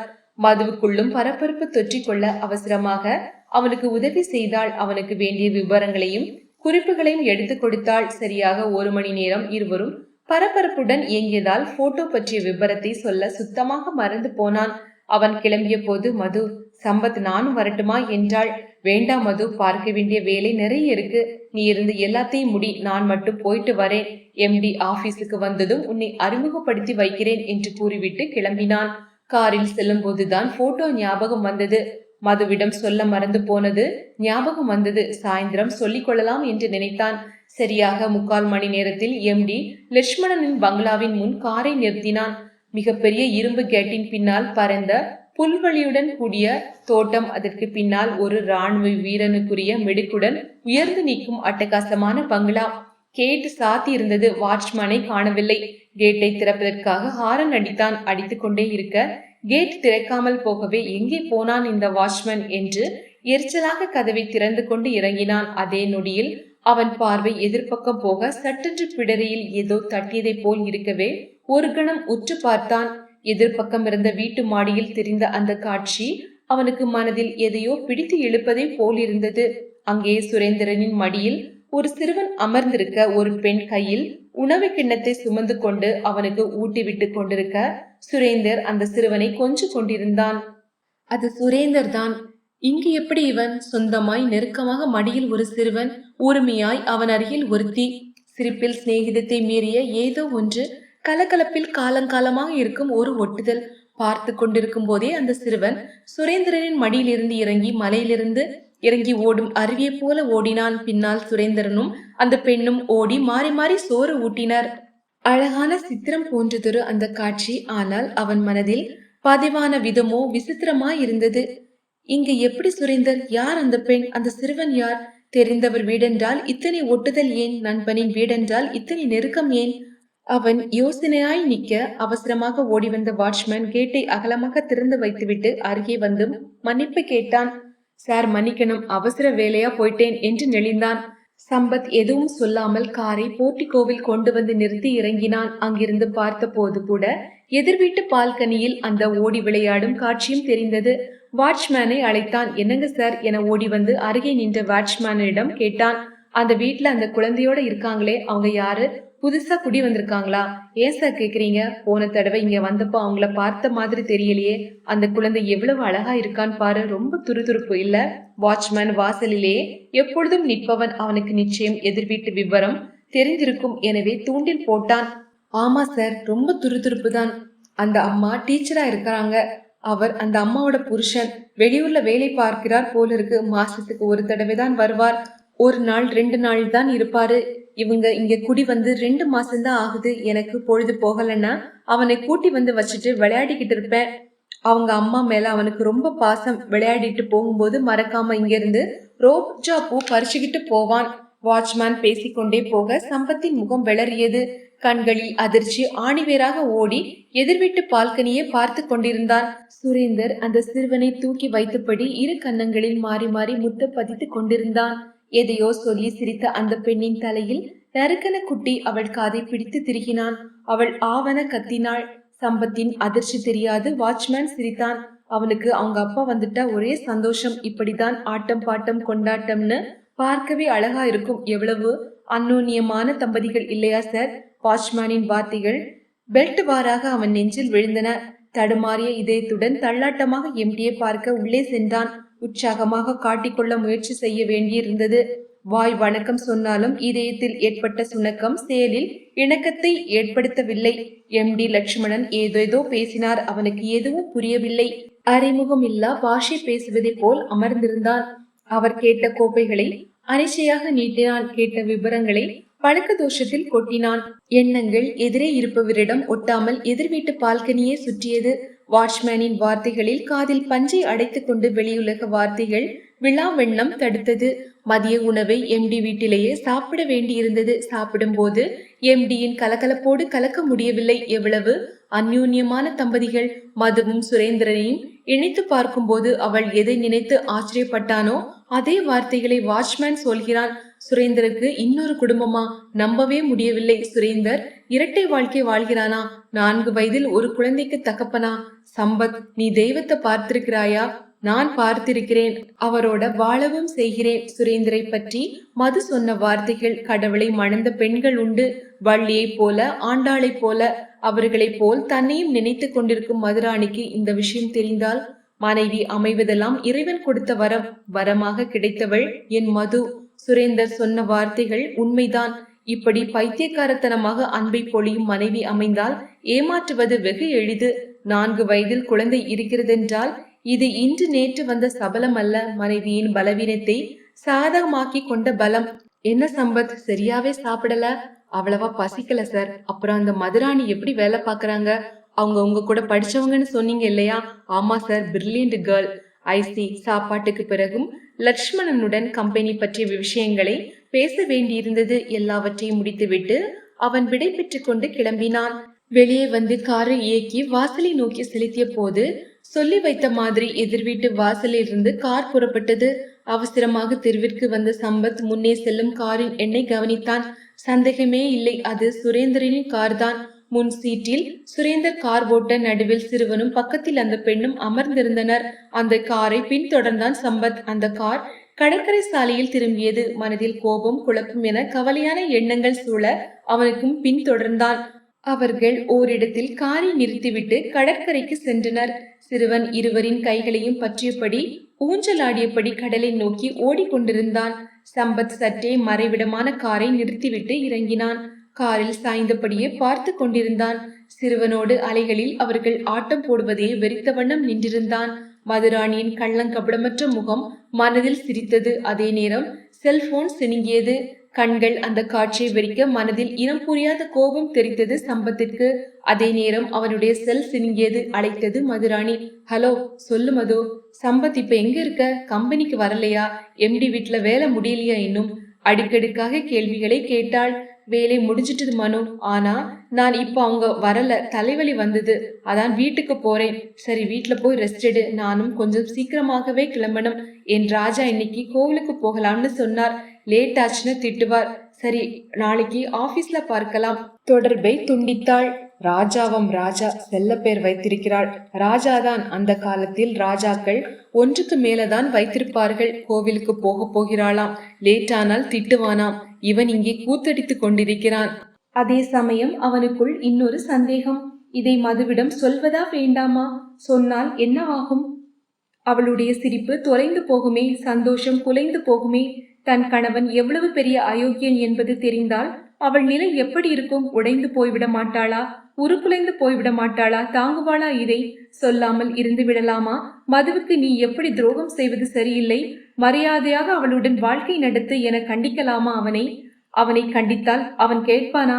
நேற்று வந்த சபலம் என்றால் காற்றில் கரையும், கற்பூரமாக கரைந்து விடும். ஆனால் இது ஆழமான அஸ்திவாரம் கொண்ட உறவை போலல்லவா இருக்கிறது. 4 வயதில் குழந்தை இருக்கிறதென்றால் அது நேற்று மழையில் இன்று முளைத்த காளான் உறவாக இருக்க சாத்தியமில்லை. அவனை திருத்த முடியாது. குழந்தை இருக்குமிடம்தான் பாசம் போகும். எதற்காக அவனுக்கு புத்தி சொல்ல வேண்டும்? இது அவன் செய்த துரோகத்தை விட மோசமானது. நம்பிய கணவன் மோசம் செய்தான். நண்பன் நீயும் அதை மறைத்திருக்கிறாயே. இருவருமாக துரோகிகள்தான் என மது நினைத்தால் எந்த உண்மையும் வெளிச்சத்துக்கு வராமல் போகாது. ஒரு நாள் இந்த விஷயம் அவளுக்கு தெரியதான் போகிறது. அது என்னால் தெரியட்டுமே. வானத்தையே விரித்த வண்ணம் அமர்ந்திருந்த மகனிடம், என்னப்பா இங்க வந்து உட்கார்ந்துட்ட, சாப்பிடலையா? மணி 8 போகுது என்றார். அம்மா, எனக்கு சாப்பாடு வேண்டாம், தலைவலியா இருக்கு, பால் மட்டும் கொடு, போதும், படுக்க போறேன். ஏன்பா, ஆபீஸ்ல அதிக வேலையா? ஆமா, சிங்கப்பூர் போயிருந்த எம்டி வந்துட்டார். பார்க்க வேண்டிய ஃபைல்களை எடுத்துக்கிட்டு வீட்டுக்கு வர சொல்லியிருந்தார். அங்க போனதால அங்கேயே சாப்பிட்டேன். சாப்பாட்டுல மசாலா ஜாஸ்தி, அதுதான் வயிறு ஒரு மாதிரியா இருக்கு. கூடவே தலைவலி வேற. பால் மட்டும் கொடேன், படுத்துடுறேன். சரி, கீழே வா என்று அழைத்து கொண்டு போனாள். சூடாக அம்மா தந்த பாலை பருகிய போது அம்மா சொன்னாள், மருதநாயகம் போன் பண்ணினார். வர்ற 10ஆம் தேதி நல்ல நாள்னு ஜோசியர் நாள் குறிச்சு கொடுத்திருக்கிறாராம். அன்னைக்கே நிச்சயதார்த்தம் வச்சுக்கலாம்னு சொன்னார். நீ என்ன சொல்ற? அம்மா ஆர்வமாக பார்க்க பால் டம்ளரை அவளிடம் கொடுத்தவாறே சரி என்றான். மதுராணியின் வாழ்க்கையில் மாபெரும் பூகம்பம் ஏற்பட போகிறது. பெரும் புயல் வீச போகிறது. சுனாமி வந்து சுருட்டி கொண்டு போக போகிறது. அவள் இடிந்து போக போகிறாள். அந்த நேரத்தில் ஆறுதல் தந்தால் மட்டும் போதுமா? இந்த விஷயம் தெரிந்த பின் அவள் மீண்டும் சேர்ந்து அவனோடு வாழ மாட்டாள். தரையில் விழுந்த அந்த மலரை என் பூஜை அறையில் வைத்து பூஜித்தால் என்ன? விருட்டன நெஞ்சில் மின்னல் கீட்டாய் இழுக்கப்பட்ட நிமிடத்தில் உடல் முழுவதும் சிலிர்த்து படுக்கையிலிருந்து எழுந்தான். நினைவே அவனை வியர்க்க வைத்தது. ஆறுதல் சொல்வதை விட வாழ்க்கை ஆற்றை கடக்க நானே படகானால் என்ன? அவளை நான் மணந்து கொண்டால் ஒளி வெள்ளமாக ஒரு பாதை அவனுக்குள் விரிந்தது. வாவ் என மனம் சிறு பிள்ளையாக குதித்தது. சந்தோஷம் மின்னல் மின்னலாக மனமெங்கும் பரவியது. மது, என் மது மட்டும் என் மனைவியானால் ஒரு கதவு மூடினால் இன்னொரு கதவு திறக்கும் என்று சொல்கிறார்கள். என் விஷயத்தில் மூடிய கதவே மறுபடியும் திறக்கப் போகிறது. உண்மையான காதல் ஜெயிக்கும் என்கிறார்களே, அப்படி பார்க்க போனால் என் காதலும் ஜெயிக்க போகிறது. இப்படிப்பட்ட கணவனோடு அவள் வாழ மாட்டாள் என்பது சரி. ஆனால் கணவனை பிரிந்ததும் உன்னை மணப்பாள் என கனவு காண்பது எந்த விதத்தில் சரி? கணவன் மீது உயிரையே வைத்திருக்கும் அவள் அவனை பிரிந்தாலும் இன்னொரு கல்யாணம் செய்து கொள்வாளா? கல்லூரி பருவத்திலிருந்தே நான் அவளை நேசித்து தோல்வி அடைந்தது எல்லாம் அவளுக்கு தெரிய வந்தால் அந்த காதலே அவளை மாற்றும். என் அன்பின் ஆழம் அவளை சம்மதிக்க வைக்கும்.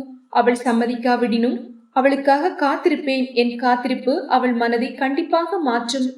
அம்மா காலை சிற்றுண்டியை சூடாக பரிமாறிய போது சொன்னான். அம்மா, மருதநாயகம் வீட்டுக்கு போன் பண்ணி நிச்சயதார்த்தம் இப்ப வேண்டாம், அப்புறமாக வச்சுக்கலாம்னு சொல்லிடு. இதை கேட்டு அம்மா அதிர்ச்சி அடைந்தாள். இவன் ஒரு விஷயத்தில் ரெக்கை கட்டி கொண்டு பறக்கிறான் என்றால் இவள் வேறு ஒரு விஷயத்தில் ரெக்கை கட்டி கொண்டு பறந்து கொண்டிருந்தாள். மருதநாயகம் வீட்டிற்கே நேரில் சென்று நிச்சய தேதிக்கு சம்மதம் என்று கூறி அடுத்தடுத்த விஷயங்களை பற்றியெல்லாம் பேசிவிட்டு வர வேண்டும் என்று முடிவு செய்திருந்தாள். இரவு சம்மதம் சொன்னவன் காலையில் திடீரென எதற்கு வேண்டாம் என்கிறான். என்னப்பா நீ ராத்திரி சரின்னு சொன்ன, இப்ப இப்படி சொல்ற? அம்மா, நான் படுக்க போன பிறகு எம்டி செல்லுல பேசினாரு. அவசரமா அவர் கம்பெனி விஷயமா சிங்கப்பூர் போயிருந்தார் இல்லையா? அவரோட அப்பாவுக்கு திடீர்னு உடம்புக்கு முடியலன்னு வேலைக்கு அப்படியே போட்டுட்டு திரும்பி வந்து விட்டார். இப்போ அவரோட அப்பாவுக்கு உடம்பு முன்னை விட மோசமா இருக்காம். இந்த நிலையில் அப்பாவை தனியா விட்டுட்டு அவர் மறுபடி சிங்கப்பூர் போக முடியாதாம். அதனால் என்னை போக சொல்லி இருக்கிறார். இந்த வாரத்திலேயே நான் எப்ப வேணும்னாலும் கிளம்ப நேரிடும். அதனால் இந்த நிச்சயதார்த்த நிகழ்ச்சி இப்ப வேண்டாம், அடுத்த மாதம் பார்த்துக்கலாம். அம்மாவின் முகம் வாடி விட்டது. அவங்க இதை சொன்னா எப்படி எடுத்துக்கிறாங்களோ? அதெல்லாம் ஒன்னும் தப்பா எடுத்துக்க மாட்டாங்க, விளக்கமா சொல்லு என்றான். இப்படி ஒத்தி போடுவது தவறல்லவா? இந்த கல்யாணத்துக்கு எனக்கு சம்மதமில்லை என்று வெளிப்படையாக சொல்லிவிட்டால் விஷயம் இன்றோடு முடிந்து விடுமே எனவும் நினைத்தான். வேண்டாம், திடீரென போட்டு உடைத்தாள். அம்மா தாங்க மாட்டாள். பின்னே எதுக்குடா பெண் பார்க்க வந்தாய் என பிடித்து கொள்வாள். மெல்ல மெல்ல சொல்லலாம். கை கழுவி கொண்டான். அலுவலகம் புறப்பட்டு விட்டான். கனவுகளுடன் கார் ஓட்டினான். சுரேந்தரை மதுராணி விவாகரத்து செய்த பின் தன்னுடன் வாழப்போகும் அந்த இனிமையான நிமிடங்களை எண்ணி பார்த்து கொண்டான். அலுவலகம் வந்ததும் உற்சாகமாக அறைக்குள் நுழைந்தான். மிக மிக சந்தோஷமாக இருக்கையில் சாய்ந்து கொண்டான். மது, நீ என் வாழ்க்கையில் இணைந்து வராவிட்டாலும் என் பணியில் இணைந்து வருகிறாய் என ஆறுதல் அடைந்தேன். நான் அதிர்ஷ்டக்காரன். என் வாழ்க்கையிலும் நீ இணைந்து வரப்போகிறாய். கண்ணை சுகமாக மூடிக்கொண்டான். இன்னும் மது வரவில்லை. அவளுக்காக மனம் தவித்தது. Good morning Sampath. என்ன வந்ததுமே கனவா?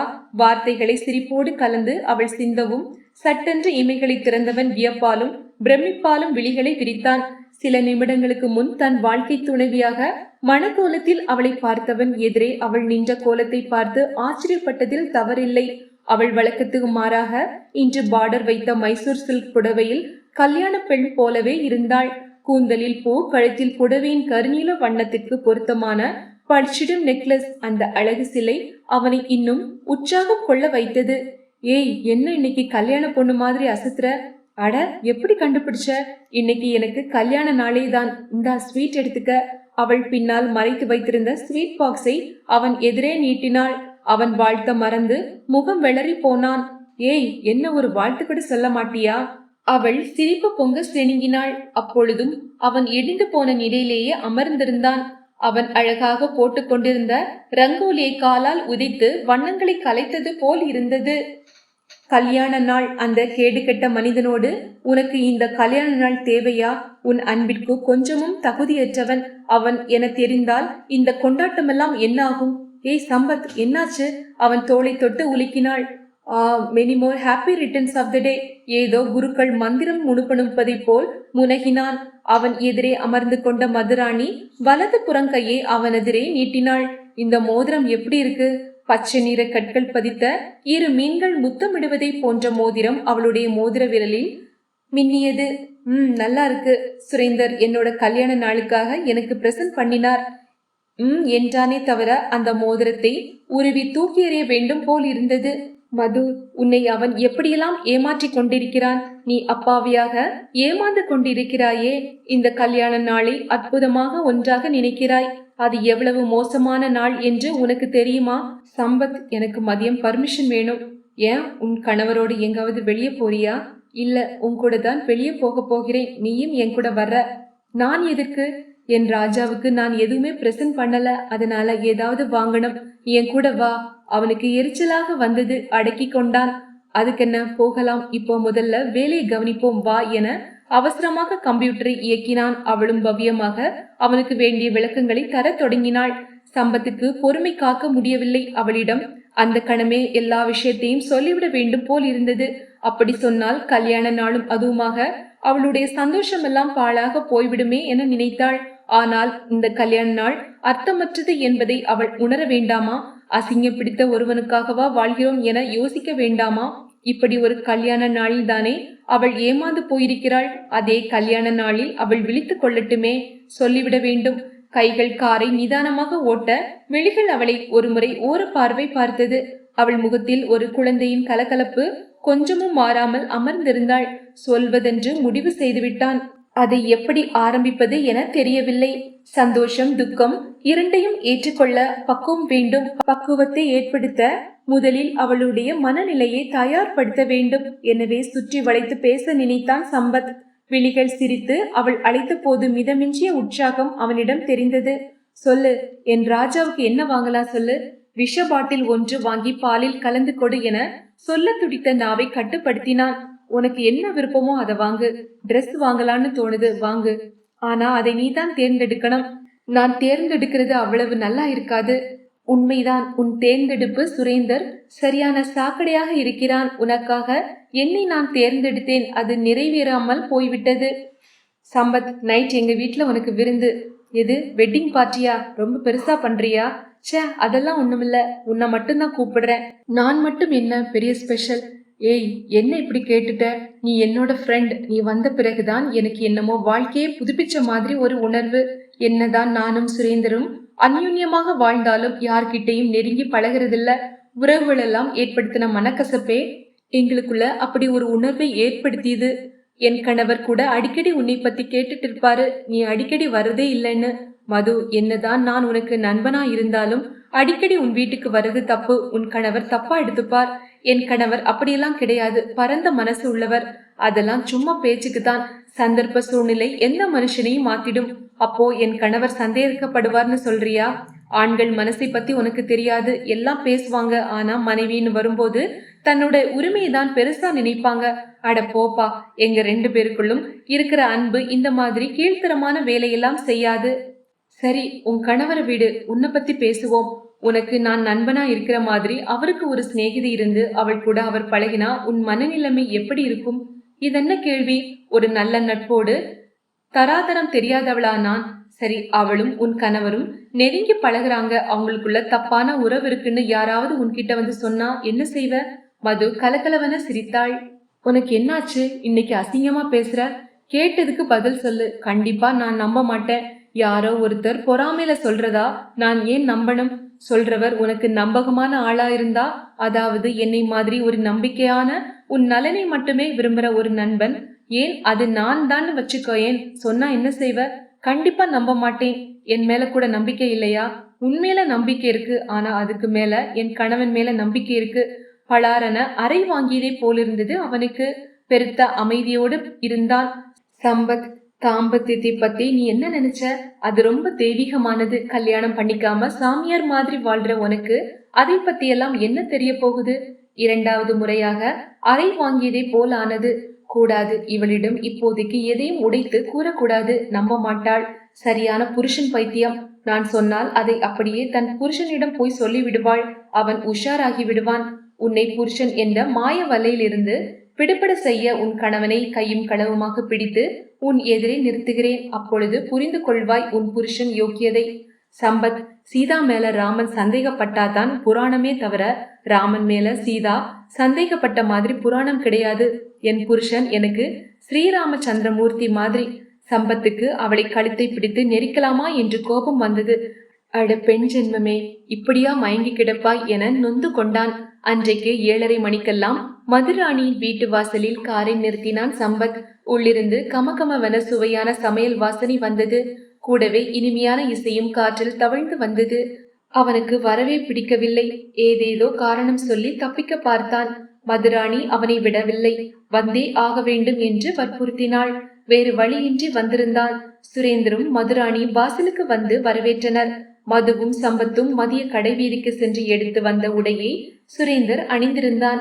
மது பார்ப்பவர் மயங்கி விழும் மஞ்சள் நிற வண்ணத்தில் அழகான பூ வேலை செய்யப்பட்ட புடவை அணிந்திருந்தாள். சம்பத், உங்க செலக்ஷன் எனக்கு எப்படி இருக்கு என தன் உடையை காட்டி கேட்டான் சுரேந்தர். சம்பத் பற்களை கடித்தான். என் செலக்ஷன் உனக்கு பொருத்தம் இல்லடா என மது உள்பட. அட்டகாசமா இருக்கு. வெளியில் புகழ வேண்டியதிருந்தது. கல்யாண வாழ்த்து கூறினான். பரிசு பொருளை கொடுத்தான். பாதகா, எவ்வளவு பெரிய அயோக்கியத்தனம் செய்து கொண்டு என் மதுவை ஏமாற்றி கொண்டிருக்கிறாய். உன்னை சும்மா விட மாட்டேன்டா. உன் வேஷத்தை கலக்கிறேன் பார். இதே கல்யாண நாளை அடுத்த வருடம் நீ கொண்டாட போவதில்லை. அடுத்த வருடம் இவளோடு சேர்ந்து நான் தான் கல்யாண நாள் கொண்டாட போகிறேன். மனதில் கருவினான். சுரேந்தரும் மதுவும் இளம் காதலர்களைப் போல கலகலப்பாக பேசி சிரித்த அந்யோன்யம் மனக்காட்சி சம்பத்தின் அடி வயிற்றில் அமலத்தை சுரக்க வைத்தது. எந்த அந்யோன்யத்தை பார்த்து முன்பு பிரமித்தானோ அந்த அன்பும் அந்யோன்யமும் இப்பொழுது ஆத்திரத்தை உண்டு பண்ணியது. மது வகை வகையாக சமைத்திருந்தாள். இருவரும் போட்டி போட்டுக்கொண்டு பரிமாறினர். அவனால் தான் சாப்பிட முடியவில்லை. சாப்பிட பிடிக்கவில்லை.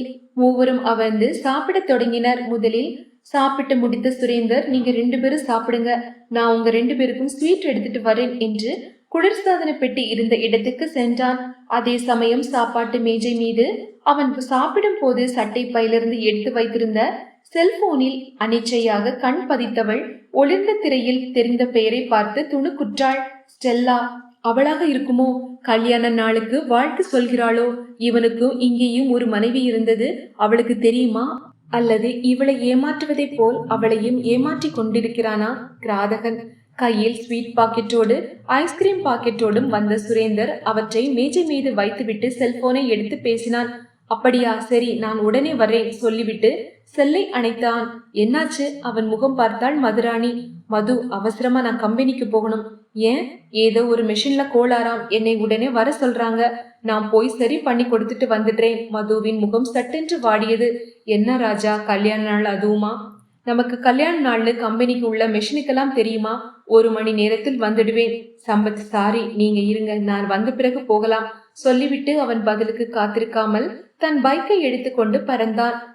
எப்பவும் இப்படிதான், முக்கியமான நேரத்தில் தான் இவரை கம்பெனியில் கூப்பிடுவாங்க. மது சலித்து கொள்ள சம்பத்து திகைப்பாக அமர்ந்திருந்தான்.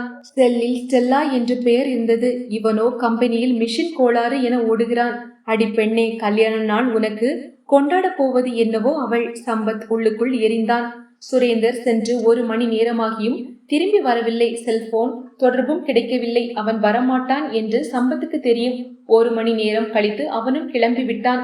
மது, நான் கிளம்புறேன், கதவை தாழ் போட்டுக்கோ, சுரேந்தர் வந்துடுவார் என விடை பெற்று கொண்டு கிளம்பினான். அவளுடைய முகத்தில் சுரேந்தர் இருக்கும் வரை இருந்த கலகலப்பும் மகிழ்ச்சியும் இப்பொழுது காணாமல் போயிருந்தது. ஏமாற்றத்தை அடுத்தவர் முன் மறைத்து கொள்ள தெரியவில்லை அவளுக்கு. முகத்தில் அப்பட்டமாக தெரிந்தது. காலையிலிருந்து எவ்வளவு உற்சாகமாக இருந்தாள். எல்லாவற்றிலும் அவன் மண்ணை அள்ளி போட்டு விட்டான். முக்கியமாக வேலை விஷயமாக போயிருக்கிறான் என இவள் ஏக்க பெருமுச்சுடன் இன்றிரவை கழிக்க அவனோ அங்கே அவளுடன் உல்லாசமாயிருக்க ஓடி இருக்கிறான். நெஞ்சில் எரிந்த தீ கண்களில் பரவி சிவக்க வைத்தது. இவன் அங்கேதான் போயிருக்கிறானா என தெரிந்து கொள்ள நினைத்தான். ஜிஎம் வீட்டுக்கு வாட்ச்மேனின் செல்போனுக்கு தொடர்பு கொண்டான். ஜிஎம் இருக்கிறாரா, எங்கே சென்றிருக்கிறார் என அறிந்து கொள்ள அவனுடன் செல் எண் இருந்தது வசதியாக போயிற்று. இவனிடம் வாட்ச்மேன், வணக்கம் சார், சொல்லுங்க சார் என்றதும், எனக்கு ஒரு விவரம் தெரியணும் என்றான். சொல்லுங்க சார், எதிர் வீட்டுல அந்த அம்மாவோட புருஷன் அங்க இருக்கானான்னு எனக்கு தெரியணும். ஏன் சார், ஏதாவது பிரச்சனையா? அந்த ஆளை உங்களுக்கு தெரியுமா? அவன் ஒரு அயோக்கியன். அப்புறமா மத்தத சொல்றேன். அவன் இப்போ அங்க இருக்கானான்னு சொல்லு. கொஞ்ச நேரத்துக்கு முன்னாடி அவரோட கார் வந்தது. அந்த சின்ன பையனை தோல்ல போட்டுக்கிட்டு காருக்கு வந்தாரு. அந்த அம்மாவும் வந்தது. எங்கோ கிளம்பி போயிட்டாங்க. அந்த பையனுக்கு உடம்பு சரியில்லைன்னு நினைக்கிறேன். துவண்ட மாதிரி இருந்தான். எந்த ஹாஸ்பிட்டலுக்கு போயிருக்காங்கன்னு தெரியுமா? எனக்கு எப்படி சார் தெரியும்? நீங்க சொன்னாலாவது விசாரிச்சு வச்சிருப்பேன். சரி, அவங்க எப்ப திரும்பி வர்றாங்கன்னு பார்த்து எனக்கு போன் பண்ணு.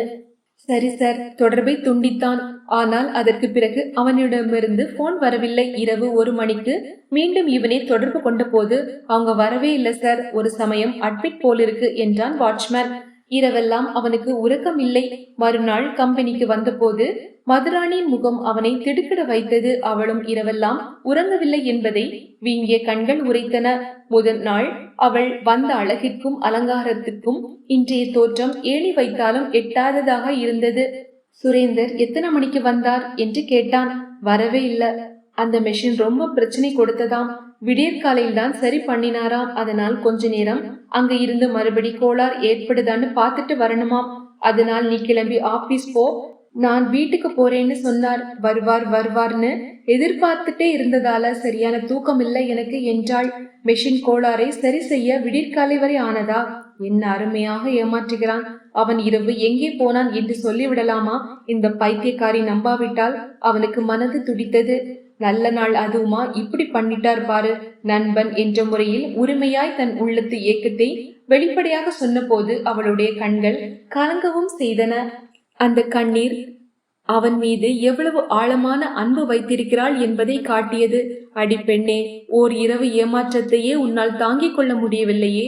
அவன் ரொம்ப காலமாக உன்னை ஏமாற்றி கொண்டிருக்கிறான் என்பது தெரிந்தால் என்ன செய்வாய்? அவள் கைக்குட்டை எடுத்து கண்ணீரை ஒற்றி கொண்டாள். சரி, இன்னைக்கு சேல்ஸ் டிபார்ட்மெண்ட்ல கொஞ்சம் வேலை இருக்கு, வா என்று அவன் சூழ்நிலையை தவிர்க்க அவளை அழைத்தான்.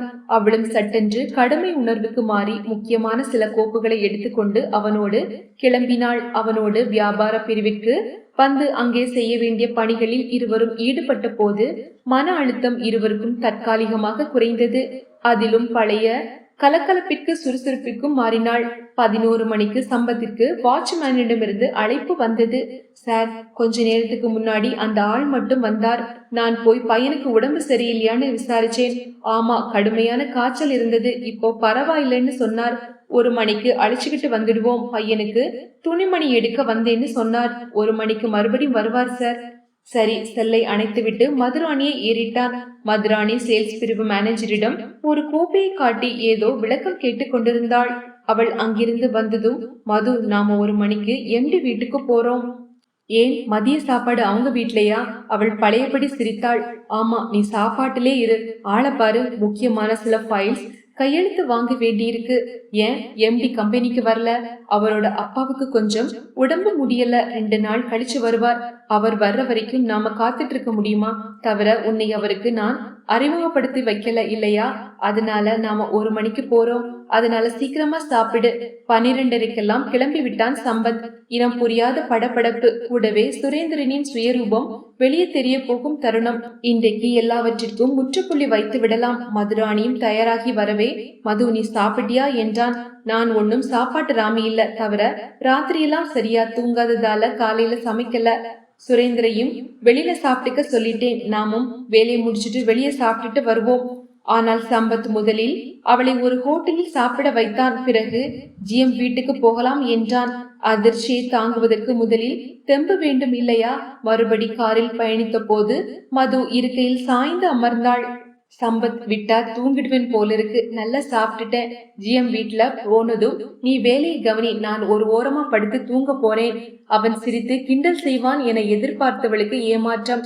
திடீரென அவன் முகத்தில் தெரிந்த இறுக்கம் அவளுடைய முகத்தில் கேள்விக்குறியை உண்டாக்கியது. சம்பத் என்னாச்சு, ஒரு மாதிரி இருக்க?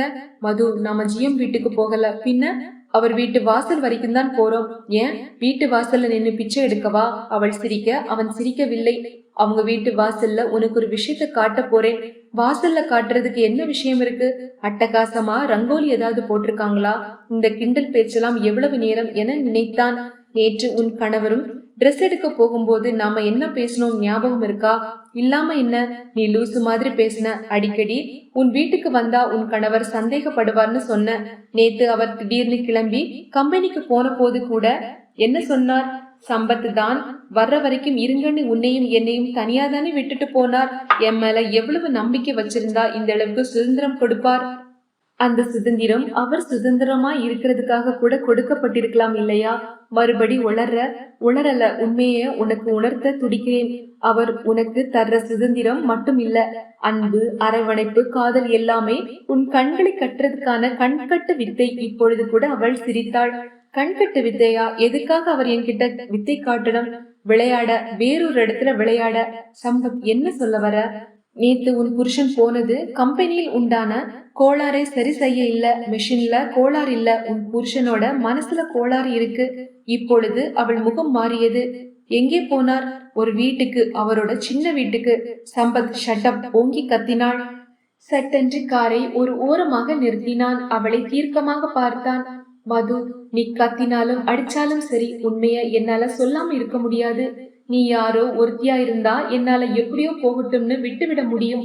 உன்னை அப்படி விட முடியாது. நீ ஏமாற்றப்பட்டு இருக்கிற, என்னால பார்த்துக்கிட்டு இருக்க முடியாது. முதல்ல நான் சொல்றத பொறுமையா கேளு, அப்புறம் பேசு. அவன் எல்லாவற்றையும் சொல்ல தொடங்கினான்.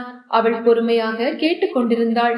எல்லாவற்றையும் சொல்லிவிட்டு அவளுடைய முகத்தை பார்த்தான். அவள் முகம் வெளிரி போயிருந்தது. வெள்ளக்காரை இயக்கினான். மது, நீ உன் புருஷன் மேல உண்மையான காதல் வச்சிருந்த, ஆனால் அவன் உன்னை ஏமாத்திட்டு இருக்கான். நேத்து உன் கல்யாண நாள், அதுவுமா சுரேந்தர் போனது அங்கதான். அந்த பையனுக்கு உடம்பு சரியில்லையாம், ஹாஸ்பிட்டல்ல அட்மிட் பண்ணிருக்காங்க. இப்போ 1 மணிக்கு ஆஸ்பத்திரியில இருந்து தன் குழந்தைய அழைச்சிட்டு வர்றான். இதை நேர்ல நீ பார்க்கணும்னு தான் உன்னை இங்க அழைச்சிட்டு வந்தேன். காரை ஜிஎம் வீட்டுக்கு பக்கத்தில் இருந்த ஒரு சந்தில் மறைவாக நிறுத்தினான். அவளை பார்த்தான். அவள் கண்களை மூடி இருக்கையில் சாய்ந்திருந்தாள். இப்பொழுது எதுவும் பேசக்கூடாது. அவளை அமைதியாக இருக்க விட்டான். கை கடிகாரத்தை பார்த்தான். 1 மணி ஆகிவிட்டது. தெருவில் கண்களை பதித்தான். சரியாக 10 நிமிடம் கழித்து சுரேந்திரியின் கார் தெருவில் ஊர்ந்தபடி வந்தது.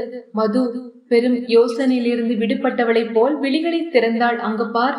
எதிரே சென்று கொண்டிருந்த காரை பார்த்தாள். சற்று தள்ளி எதிர்ப்புறத்தில் ஒரு வீட்டு வாசலில் நின்றது. கதவை திறந்து கொண்டு சுரேந்தர் இறங்கினான். ஒரு பெண்ணும் இறங்கினாள். அவளுடைய தோளில் சிறுவன் ஒருவன் கொடி போல் துவண்டிருந்தான். அவள் அருகே வந்த சுரேந்தர் சிறுவனை வாங்கி கொண்டு தன் தோளில் சாத்தி கொண்டான். அந்த பெண் 2 கைகளிலும் பெரிய பைகளை எடுத்து கொண்டாள். இருவரும் கதவை திறந்து கொண்டு உள்ளே சென்றனர். பார்த்து கொண்டிருந்த மதுவின் முகத்தை ஏறிட்டான் சம்பத். அவளுடைய கண்களில் பெரும் திகழ் பரவி இருந்தது. இப்ப என்ன சொல்ற மது? நான் போறேன். எங்க? அந்த வீட்டுக்கு. வேண்டாம், இப்போ நீ அங்க போக வேண்டாம். வீணா உணர்ச்சி வசப்பட்டு கத்தி ஒரு பயனும் இல்ல. எந்த சூழ்நிலையும் நிதானமாக முடிவெடுக்கணும். இப்ப நேரா வீட்டுக்கு போவோம். சுரேந்தர் வீட்டுக்கு வரட்டும், அப்புறம் பேசிக்கலாம். சம்பத் காரை கிளப்பினான். கம்பெனிக்கு போகாமல் நேரே அவளுடைய வீட்டுக்கு செலுத்தினான். வரும் வழியெல்லாம் அவளுக்கு அறிவுரை சொன்னபடி வந்தான். மது, நீ ஒரு குழந்தை, அதான் உன்னை இந்த அளவுக்கு அவன் ஏமாத்தி இருக்கான். உனக்கு தெரியாம ஒரு பெண்ணோட குடும்பமும் நடத்தி குழந்தையும் பெத்து வச்சிருக்கான் பாரு. என்ன ஒரு ஐக்கியத்தனம். இனி உன்னை நீ எப்படி மாத்திக்கணும், உன் வாழ்க்கையை எப்படி அமைச்சுக்கணும்னு நீ முடிவெடுக்கணும். மதுராணி எதுவும் பேசவில்லை. அடுத்த அரை மணியில் சம்பத்தின் கார் மதுவின் வீட்டில் இருந்தது. உள்ளே வந்ததும் அப்படியே சோஃபாவில் தளர்ந்து சரிந்து விட்டாள். எதுவும் பேசவில்லை. அழக்கூட அவளால் முடியாத அளவுக்கு அவளை அந்த அதிர்ச்சி தாக்கி இருந்தது புரிந்தது. அவனும் அவளுக்கு எதிர் இருக்கையில் அமர்ந்திருந்தான். மெல்ல அவளுடைய கையை தொட்டான். மது, தைரியமாயிரு. இந்த சமயத்துலதான் ரொம்ப உறுதியா இருக்கணும். நான் இருக்கேன். உனக்கு என்ன பிரச்சனை வந்தாலும் உனக்கு ஆறுதலாவும் தைரியமாவும் நான் இருக்கேன். பயப்படாத. அவன் ஆறுதல் சொன்ன அதே நிமிடம் அவளுடைய செல் ஒலித்தது. அவள் அதை எடுத்து பேசும் மனநிலையில் இல்லை. அவன் எடுத்தான். ஏதோ புது எண்ணாக இருந்தது. ஹலோ, மிஸ்ஸஸ் மதுராணி இருக்காங்களா? ஒரு பெண்ணின் குரல். இருக்காங்க. நீங்க யாரு? நான் சுப்புலட்சுமி மருத்துவமனையிலிருந்து பேசுறேன். மிஸ்டர் சுரேந்தர் மதுராணி மேடத்தோட கணவரா? ஆமா, அவருக்கு ஆக்சிடென்ட் ஆயிடுச்சு. எங்க மருத்துவமனையில் தான் யாரோ கொண்டு வந்து சேர்த்தாங்க. அவரோட மிஸ்ஸஸ உடனே வர சொல்லுங்க. அந்த பெண் மேலும் விவரம் சொல்ல அதிர்ந்தான் சம்பத். விஷயத்தை கேட்ட மதுராணி இரு காதுகளையும் பொத்திக்கொண்டு பெருக்குரல் எடுத்து நோ என கத்தினாள். சம்பத் ஒரு கணம் செய்வதறியாது நின்றான். அவனை மீறி அவனுடைய உடல் நடுங்கியது. அவன் வரட்டும், சண்டை போடலாம் என காத்திருக்க இடிபோல் ஒரு செய்தி. மது தடுமாறி எழுந்தாள். மறுகணம் மயங்கி சரிந்தாள். அவளை தன் கைகளில் தாங்கிய சம்பத் பதற்றத்துடன் சோபாவில் சரிந்தான். சமையலறைக்கு ஓடி தண்ணீர் கொண்டு வந்து முகத்தில் தெளித்தான். பைத்தியம் பிடித்ததை போல் கத்தினாள். ராஜா, என் ராஜா, ஐயோ என் ராஜா, உடனே பார்க்கணும். என் ராஜாவுக்கு எதுவும் ஆகக்கூடாது. அவளை ஆச்சரியமாகவும் அதே சமயம் பயமாகவும் பார்த்தான் சம்பத். இவ்வளவு பெரிய துரோகம் செய்திருந்தாலும் அவனுக்கு ஒரு ஆபத்து என்றதும் அத்தனை மறந்துவிட்டு அழும் அவளுடைய நிலை அவனுக்கு வியப்பாக தான் இருந்தது. அவளை அழைத்து கொண்டு சுப்புலட்சுமி மருத்துவமனைக்கு விரைந்தான். கடவுளே, என் ராஜாவுக்கு எதுவும் ஆகக்கூடாது என வாய்விட்டு புலம்பும் அவளை பயமாக பார்த்தான். தனக்கு துரோகம் செய்த கணவனிடம் சண்டை போட்டுக்கொண்டு அவனிடமிருந்து விலகி விடுவாள். அப்படி விலகி வருபவளுக்கு ஆறுதலாகவும் ஆதரவாகவும் இருந்து அவள் மனதை மெல்ல மெல்ல மாற்றி மனம் புரிந்து கொள்ள வேண்டும் என அவன் நினைக்க, அவள் மனதில் இருக்கும் கோபத்தையும் வெறியையும் வெளிக்காட்ட முடியாமல் இப்படி ஒரு விபத்து. இந்த விபத்தால் இவள் மனதில் கருணை சுரந்து விட்டாள். 1000 இருந்தாலும் தாலியை கெட்டியவன் என்று தமிழ் பண்பாட்டை நினைத்து விட்டாள்.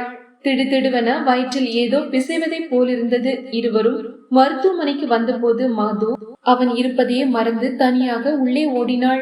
பைத்தியக்காரியை போல் ஓடியவள் எதிர்படுபவர்களிடம் ராஜா, என் ராஜா எங்க என தவிப்போடு கேட்டாள். மேடம், நீங்க தான் மிஸ்ஸஸ் மதுராணியா? ஒரு நர்ஸ் அருகே வந்து கேட்க, ஆமா ஆமா, எங்க என் ராஜா? மேடம், கொஞ்சம் ரிலாக்ஸா இருங்க. உங்க கணவரை டாக்டர் கவனிச்சுக்கிட்டு இருக்காரு. தலையில நல்ல அடி, உயிருக்கு ஒன்றும் ஆபத்தில்லை. நெஞ்சில் கை பதித்து கடவுளுக்கு நன்றி சொன்னாள். சிகிச்சையை முடித்துக் கொண்டு டாக்டர் வந்த போது கண்கலங்க அவருக்கு எதிரே போய் நின்றாள். டாக்டர், என் கணவருக்கு எப்படி இருக்கு?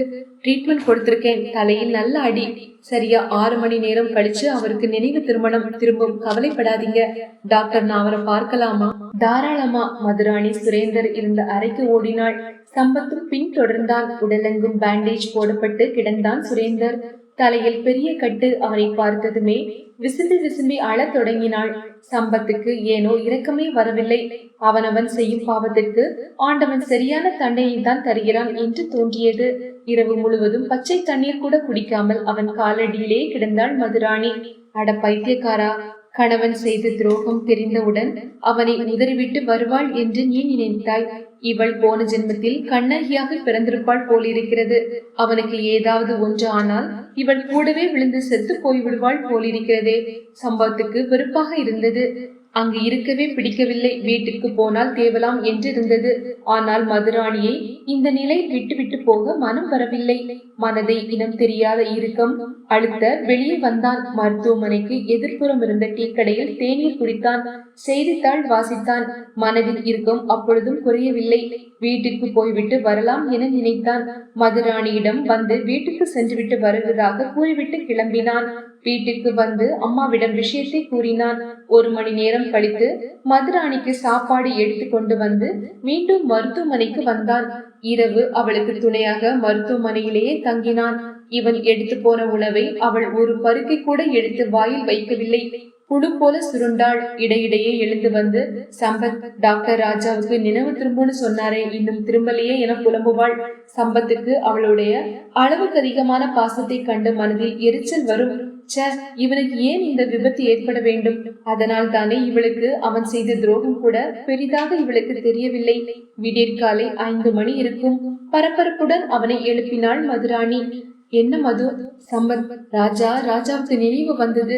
அவர் என்ன சொன்னார் தெரியுமா? என் மகனை பார்க்கணும், அவனை கூட்டிட்டு வாங்கன்னார். அப்புறம் மறுபடியும் மயக்கமாயிட்டாரு. கிளம்பு, உடனே அவனை அழைச்சிட்டு வரணும், கிளம்பு. அதிர்ச்சியாக அவளை பார்த்தான். 5 மணி என்று சொல்ல முடியாத அளவிற்கு சாலையில் மனித நடமாட்டம் இருந்தது. பகலை போல் இயங்கிக் கொண்டிருப்பதாக தோன்றியது. சம்பத்தின் கார் சென்று கொண்டிருந்தது. பக்கத்தில் அமைதியாக மதுராணி.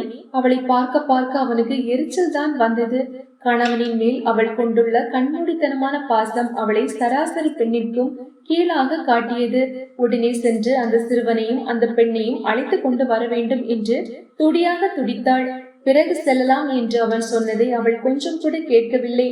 கணவனுக்கு அடுத்து நினைவு திரும்பும் போது குழந்தை எதிரே இருக்க வேண்டும் என்று பிடிவாதம் பிடித்தாள். அந்த குழந்தையை பெண்ணையும் அழைத்து வந்து தன் வீட்டிலேயே வைத்துக் கொள்வாள் போலிருக்கிறது.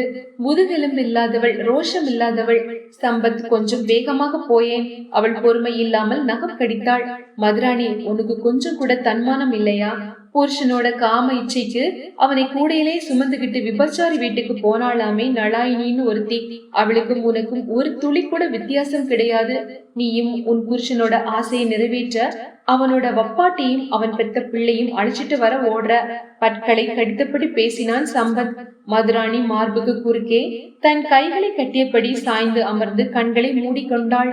நீண்ட பெருமூச்சு ஒன்றை வெளியேற்றினாள். விழிகளை திறக்காமலே பேசினாள். சம்பத், நான் உன்கிட்ட எப்பவும் கேட்பேனே, அதை தானே இப்பவும் கேட்கிறேன். நீ கடவுளை பார்த்திருக்கிறாயா? அவளை புரியாமல் பார்த்தான். எப்பவும் தன் புருஷனை கடவுள் என்பாள். இந்த நிமிடமும் அதை தான் சொல்ல போகிறாளா? கடவுள் இல்லை, இருந்தா உன்னை மாதிரி பைத்தியக்காரிகளை படிச்சிருக்க மாட்டான். விழிகளை திறந்து சிரித்தாள். கடவுள் இருக்கார், கடவுளை நான் பார்த்திருக்கிறேன். பார்த்தது மட்டுமில்ல, அவரோட வாழ்ந்துகிட்டும் இருக்கேன். வள்ளிக்கு கிடைச்ச வாய்ப்பு, ஆண்டாளுக்கு கிடைச்ச வாய்ப்பு எனக்கும் கிடைச்சிருக்கு. சரியா போச்சு, முத்தி போயிட்டது. உன் புருஷன் பச்சை துரோகம் பண்ணிருக்கான். இந்த சூழ்நிலையில் கூட தான் செய்த துரோகத்துக்கு உன்கிட்ட மன்னிப்பு கேட்கல. நினைவு திரும்பியதும் அந்நினைவுல வந்தது நீ இல்ல, அந்த குழந்தை. இதுல இருந்து அவன் மனசுல உனக்கான இடம் புரியலையா? அந்த இடம் புரிஞ்சதாலதான் ஓடுறேன் சம்பத். என் ராஜாவில என்னை மட்டும்தான் நேசிக்க முடியும். அதுவும் எந்த அளவுக்கு நேசிக்க முடியும்னு தெரிஞ்சதுக்கு அப்புறம் பிரமிச்சு போயிட்டேன் சம்பத். அந்த குழந்தை அவரோட குழந்தை இல்ல சம்பத். அதிர்ச்சியோடு அவளை பார்த்தான். பின்ன என் குழந்தை. சடன் பிரேக் போட்டான். மது நீ என்ன சொல்ற?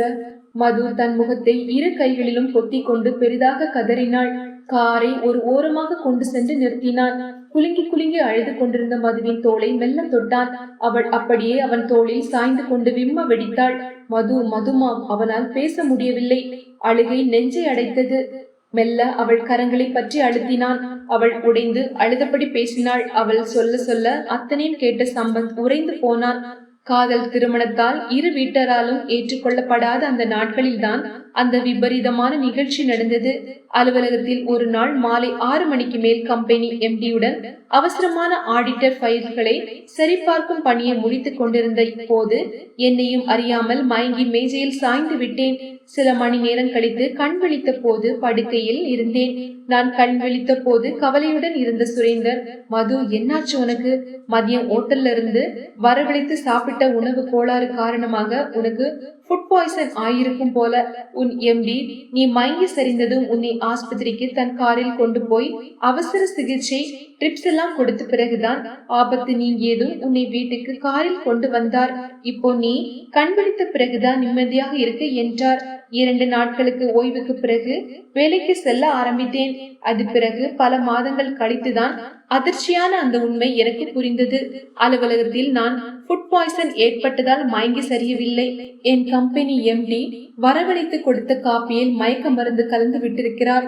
பெண் பித்தனான அவர் எப்படியோ என்னை சூறையாடி விட்டு எனக்கு மயக்கம் சரியாக தெளியாததால் மிரண்டு போனவர் தன் டாக்டர் நண்பர் உதவியுடன் சிகிச்சை அளித்து வீட்டில் கொண்டு வந்து விட்டு சென்றிருக்கிறார்.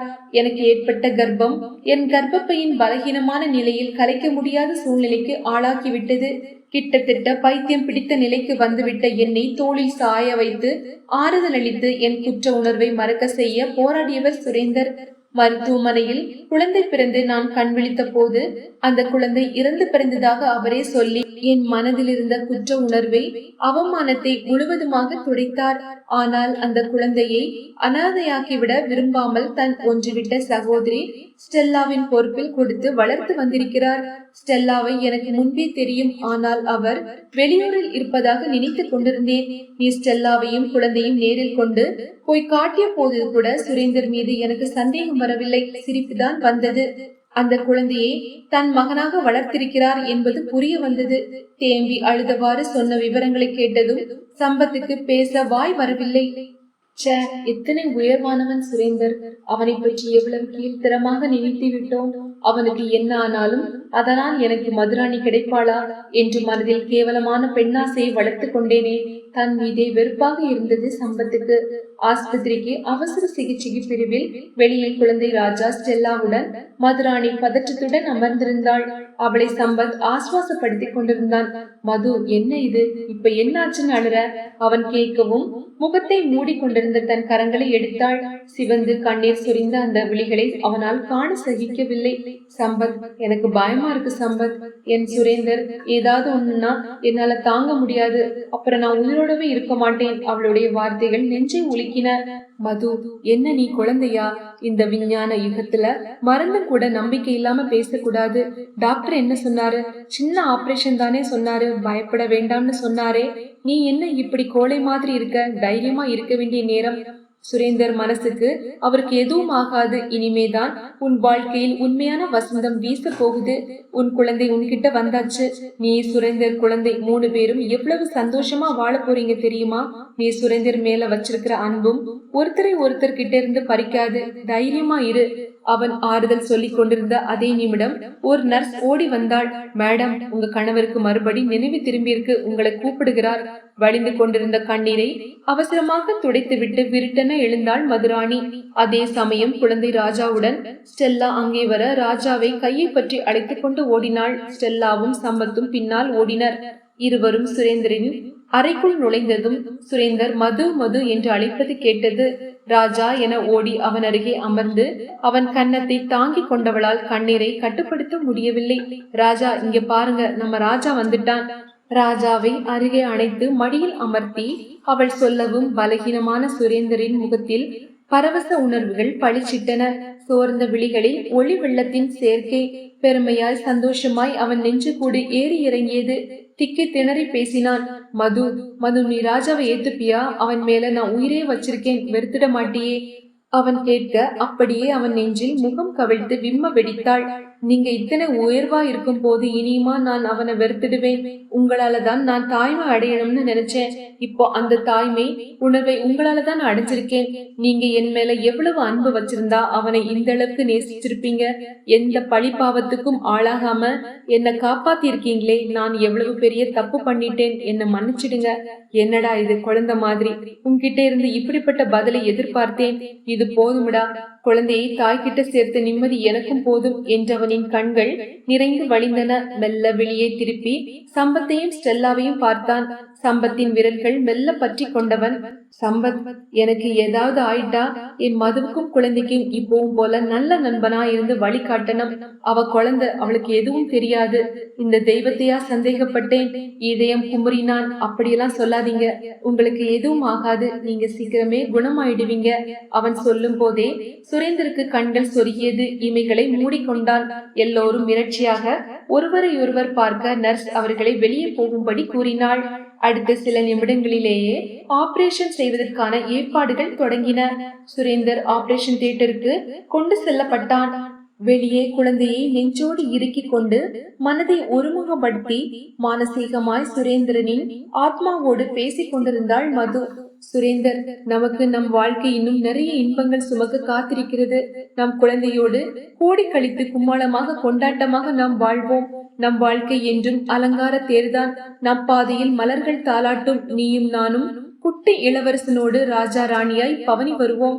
உனக்கு எதுவும் ஆகாது. உனக்கு இந்த ஆபரேஷன் வெற்றியை தரும். அவளோடு சேர்ந்து ஸ்டெல்லாவின் இதயமும் சம்பத்தின் இதயமும் பிரார்த்தனை செய்தது. கடவுளே, இந்த மனிதன் விபத்தில் இறந்து போயிருந்தால் என்ன என்று கொடூரமாக நினைத்தேன். இவளை மணந்து கொள்ள ஆசைப்பட்டேன். இந்த அசிங்கம் பிடித்த எண்ணங்களுக்கு எனக்கு எந்த தண்டனை வேண்டுமென்னாலும் தா. என் தோழியை தண்டித்து விடாதே. இன்னாருக்கு இன்னார் என்று நீ எழுதி வைத்தது முற்றிலும் சரியே. மதுவுக்கு ஏற்றவன் அவன்தான். அவனை காப்பாற்றி அவள் கையில் கொடுத்துவிடு என்று பிரார்த்தனை செய்தான்.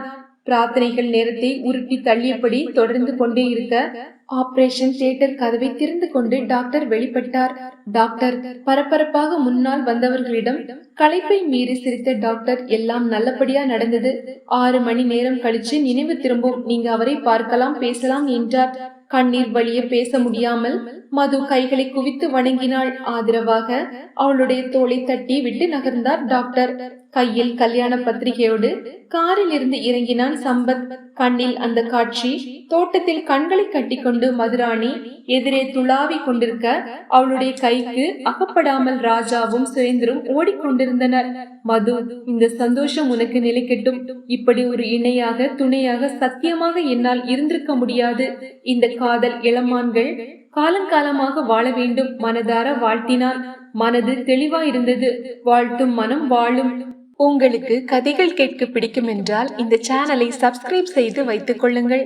மீண்டும் ஒரு புதிய கதையில் சந்திக்கலாம். நன்றி, வணக்கம்.